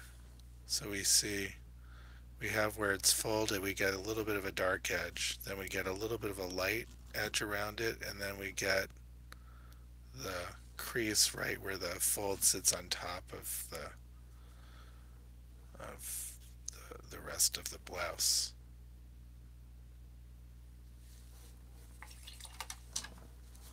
So it's all about, in some regard, controlling some of those edges so that it reads properly.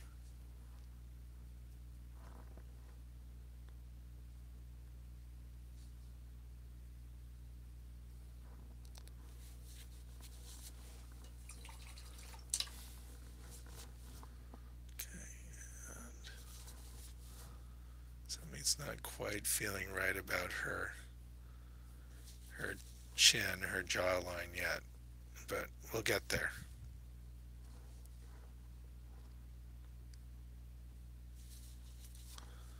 There's a little bit of a darker edge that comes down from her ear.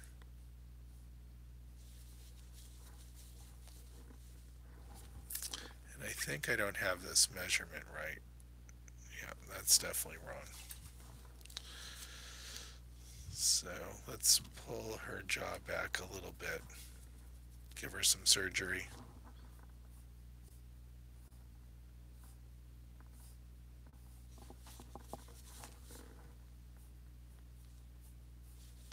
So probably closer to where I had the ear to begin with was right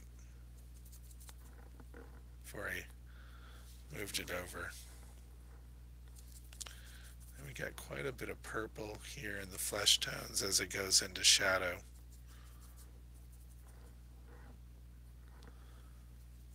And black. Yep, that's it. Then we got the hair coming in over.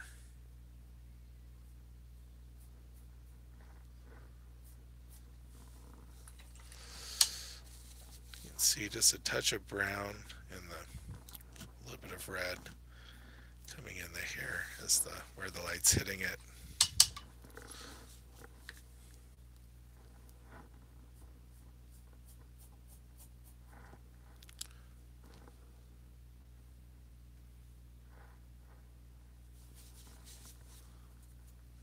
See if I can get the pink arm of the glasses ear rest. Maybe that's what it's called, an ear rest. And I want to soften up this edge a little bit.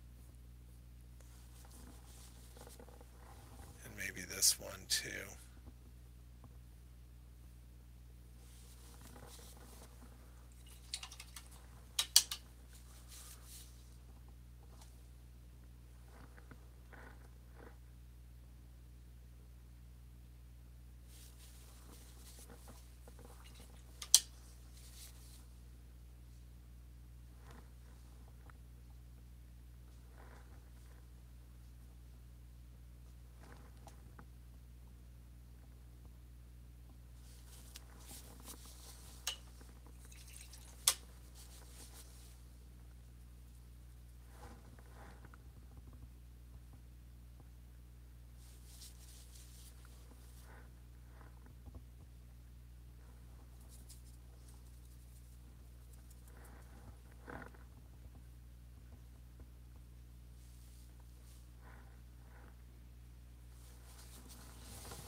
We're starting to get there.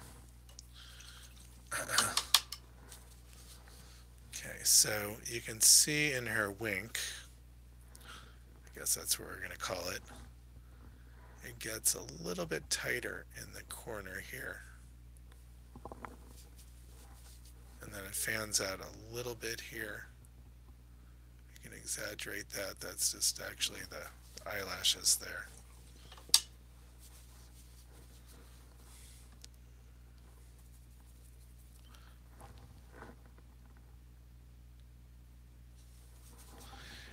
And I've been using this round, it's a fairly soft round brush the whole painting. I do want to get some little tighter detail in here, especially around the eyes. So I have an old beat up detail brush. It's only got a few hairs left. So that's the one I think I'm going to use here to really refine this edge a little bit till I can make that eyeball feel like it's turning back into space. Sometimes you got to exaggerate the shadow a little bit here to get the eyeball to feel like it's turning. Sometimes what I like to do is go a little bit darker with the light of the eye and then throw kind of a punchy reflected highlight right on top there. And then it really makes the eye feel like it's nice and wet and shiny. Like that. Not really dark enough to get that effect that I wanted, but you start to get a little hint of it. Okay, I want to make sure that I'm getting this relationship right between the corners of the eyes. Let's get a little bit of red for the tear duct.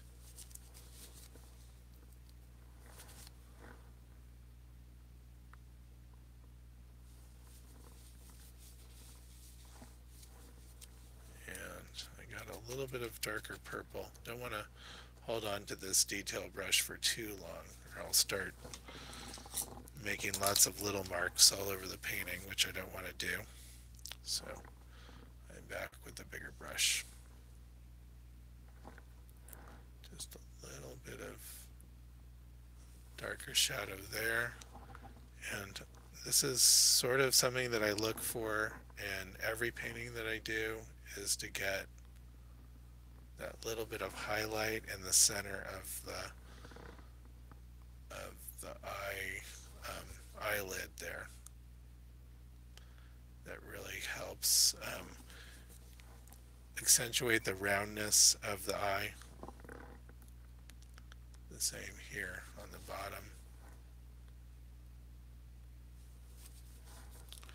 So I lost a little bit of my eyeliner here. And if you look carefully, there's between the iris of the eye and the eyeliner, there's just a touch, a very thin line, and that's the top side of the eyelid has a little bit of thickness to it. And then I just want to indicate just a few eyelashes. I think I'm far enough along where I can stick them in.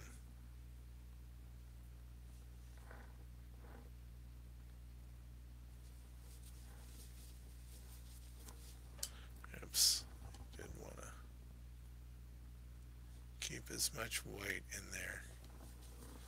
Pulling it up. Then the eyeliner. And then a few eyelashes coming up.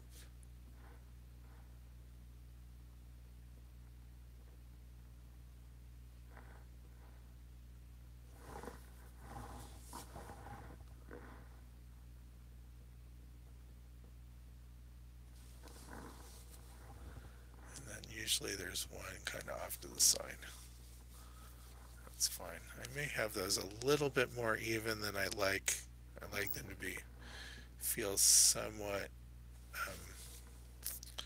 randomly spaced or a little bit more uneven to look a little more natural. And I want just a little more color, blue color in the eye, especially close to the lid. Actually is making that highlight in the white of the eye just pop a little bit more. And then I can do that one thing that I was trying to do, is get a little bit stronger reflection there in the eye, give her a little bit of a twinkle, which I think the photograph needed, but it doesn't have. So hey, I don't have to follow the photograph, do I?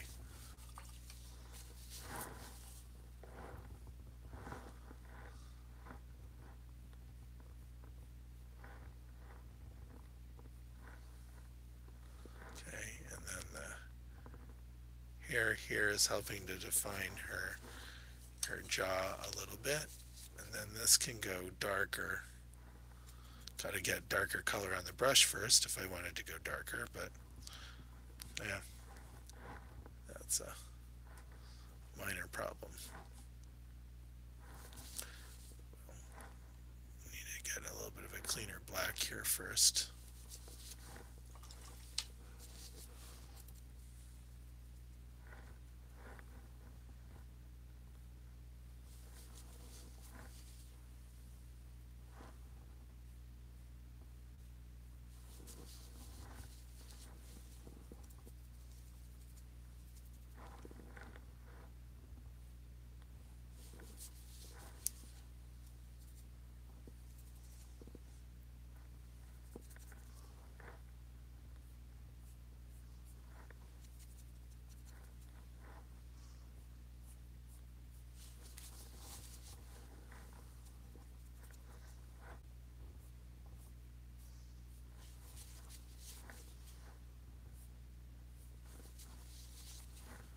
Okay, and I can get a little bit darker along the jawline now.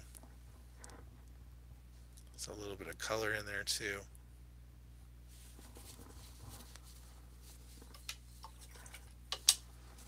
And get sort of that pink reflected light too coming in. Yep, that's too light.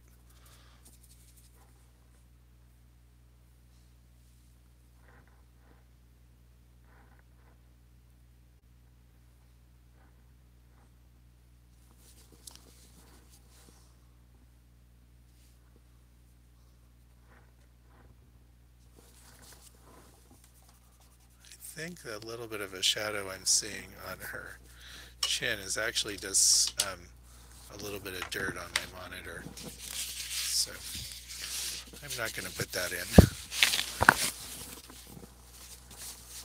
Sorry about banging into my microphone there.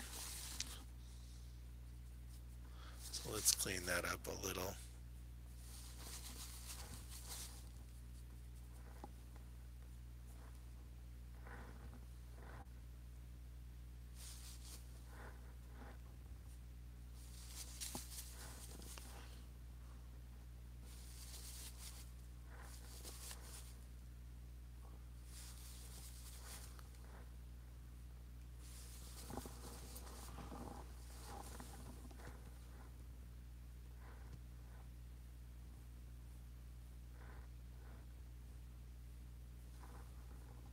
Let's get that little bit of reflected light that's coming in there.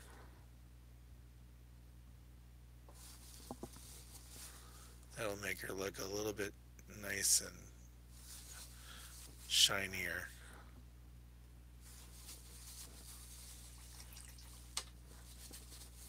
I'm still feeling the angle of that eyelashes it's just a little bit too steep still. I'm going to pull it up a little bit there and trim it a little bit underneath.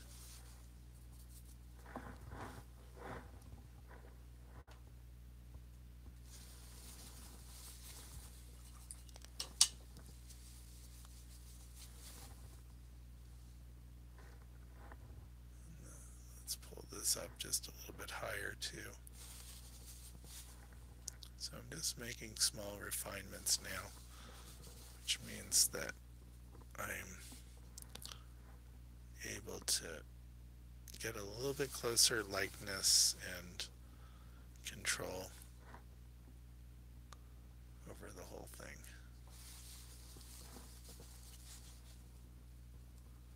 So that lighter area of her lips I need to pull down a little bit. As soon as I can mix the right color for it. Nope. Need to go lighter.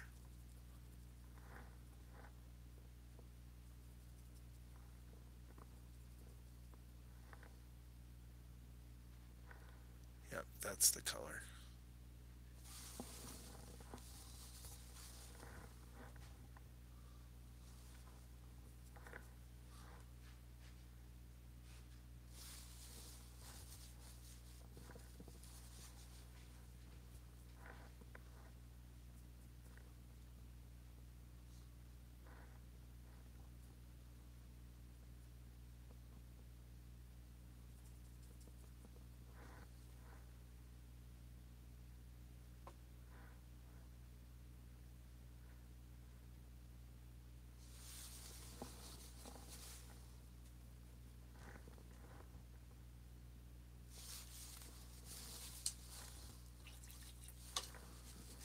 just want a little bit of the pinkish color coming in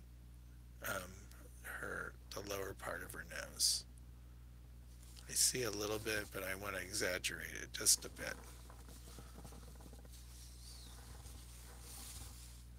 And gonna restate where her nostril is. That far one, just the edge of it.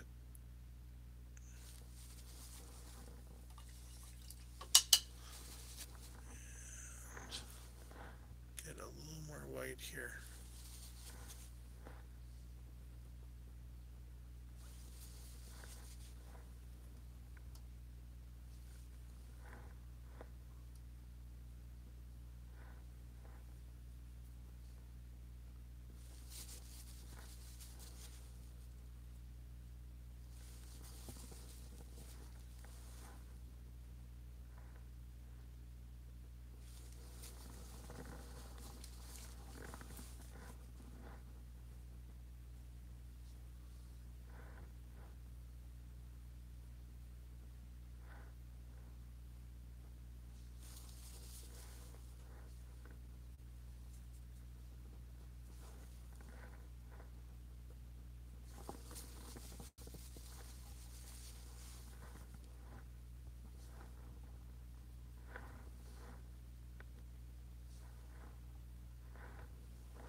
Let's see, I get a little more in the corner there, just a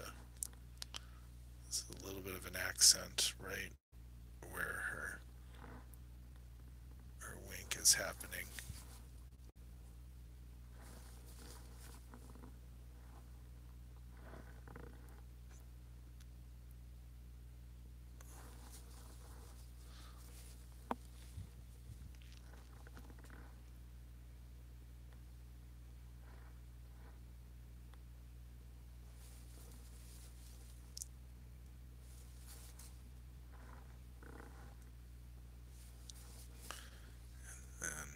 Do have the crease from her upper eyelid, which I haven't really put in yet.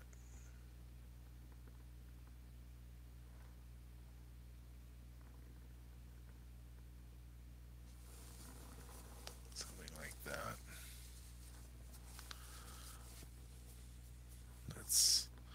This area has far too much going on. It's really much subtler, so I'm just gonna try to smooth that out a little bit from light.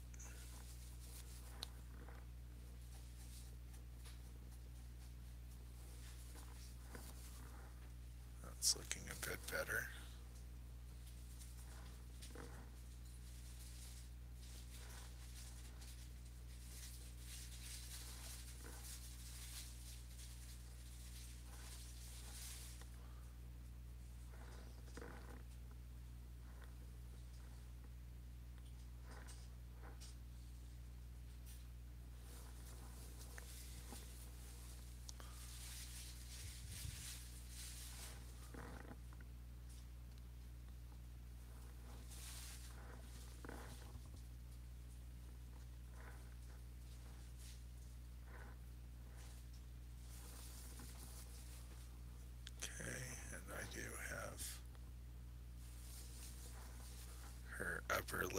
crease there too.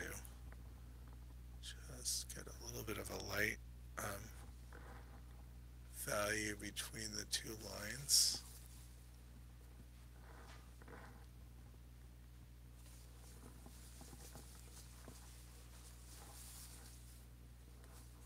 I'm just trying to get some of these smaller forms here to read too.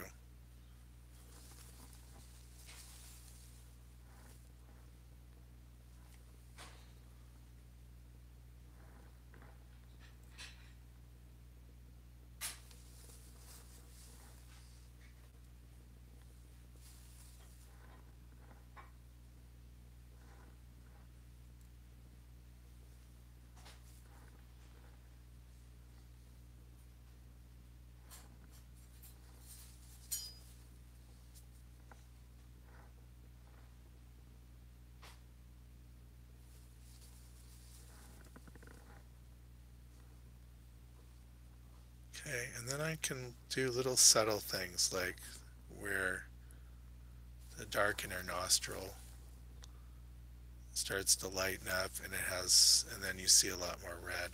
Oh, went a little bit too far there, but that's okay. Doesn't look bad.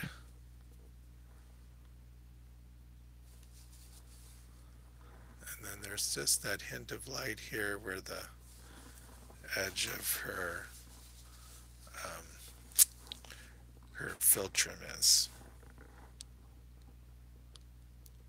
A little bit of a lighter light on the far side of her nostril.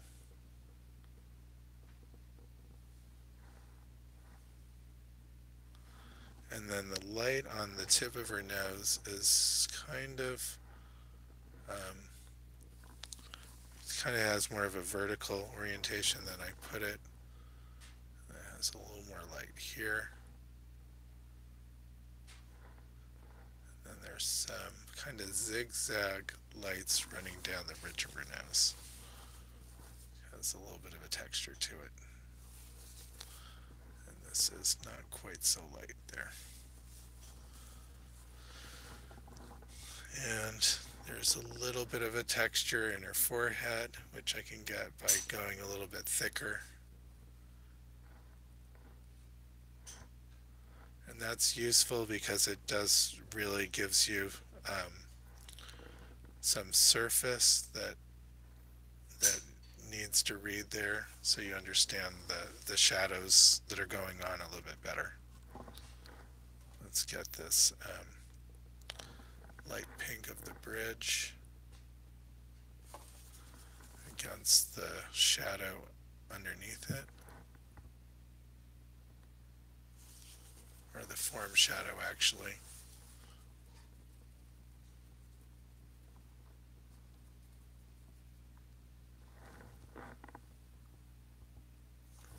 Okay, and I'm going to go a little bit darker on that bridge. It's quite purple. The reason why I'm going to go a little bit darker is so that I can throw a highlight right in the middle of it. And my shadow kind of lost that.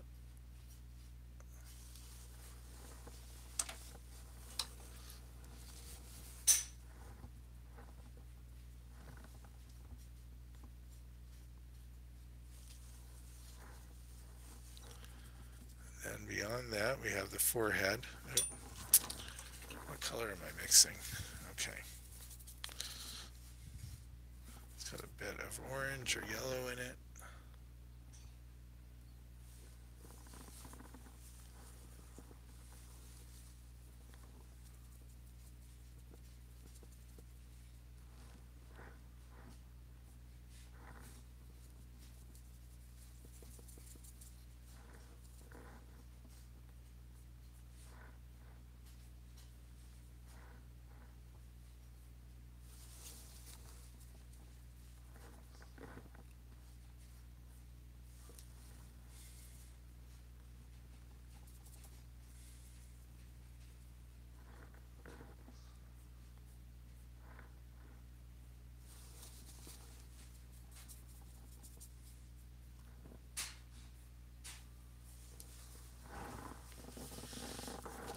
Okay, we're pretty close to the end here. Just all that I'm doing left is just sort of trying to clean things up a little bit as I go to give her that kind of clean sharpness that the photo has.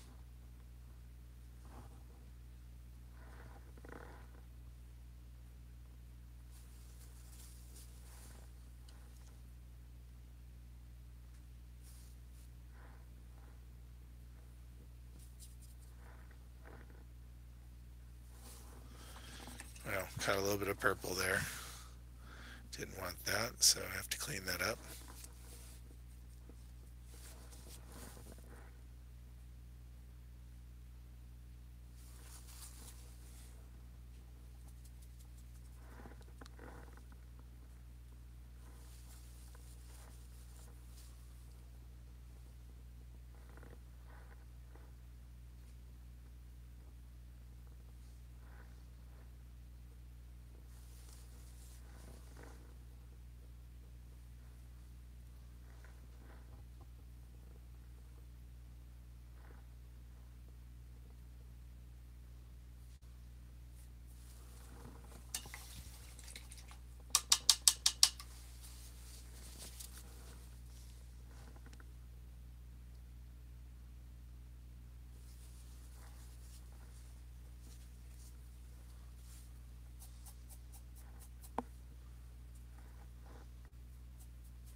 Okay, now I have actually not spent enough time on the hand, so that's where I'm going to get to next eventually as trying to render out this hair a little bit better.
this edge just to be a little bit darker coming over her turtleneck there.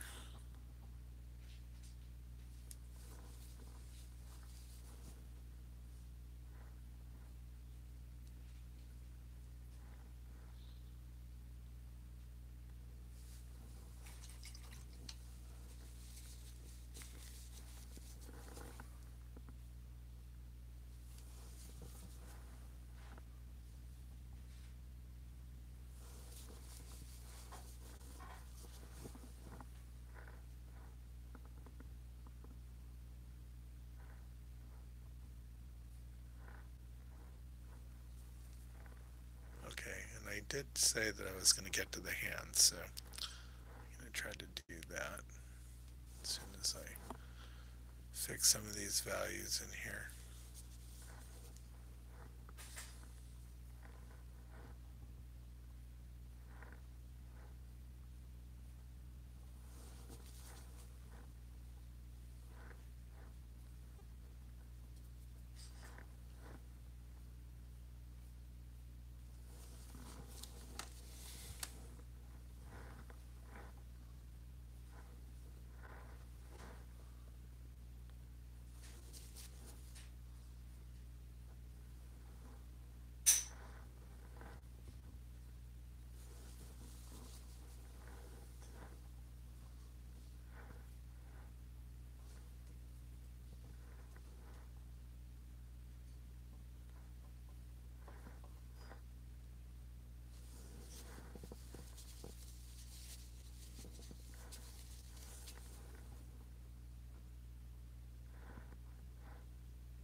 Okay, let me see.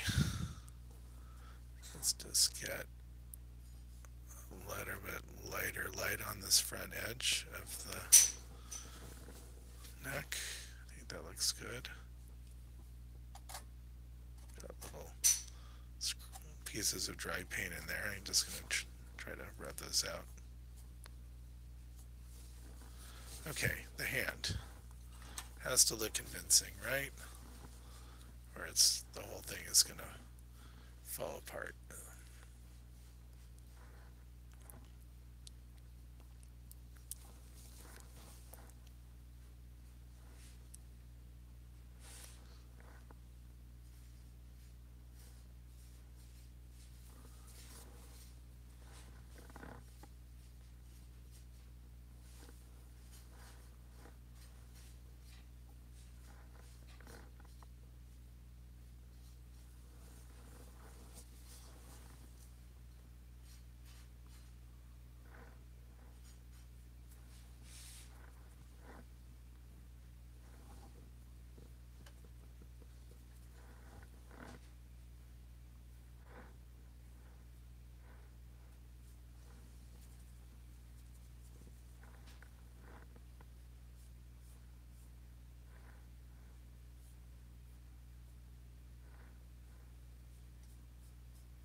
push reflected light in these fingers here.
Okay, again, I'm being quiet and you guys are being quiet, but that's okay. Still got a few of you here, maybe four. It's getting close to midnight. I am probably going to finish this off a little bit later. It's going to take a while to get this hand looking right. It just takes a while going back and forth until the fingers actually look like fingers and not sausages. Okay, so I think that's all for tonight. So thank you all for joining in. Please, if you're not subscribed to my channel, please do if you want to get notifications whenever I do these live demos or when I post other videos. I hope you enjoyed this and hope you got a lot out of the process. Thank you all and have a good night.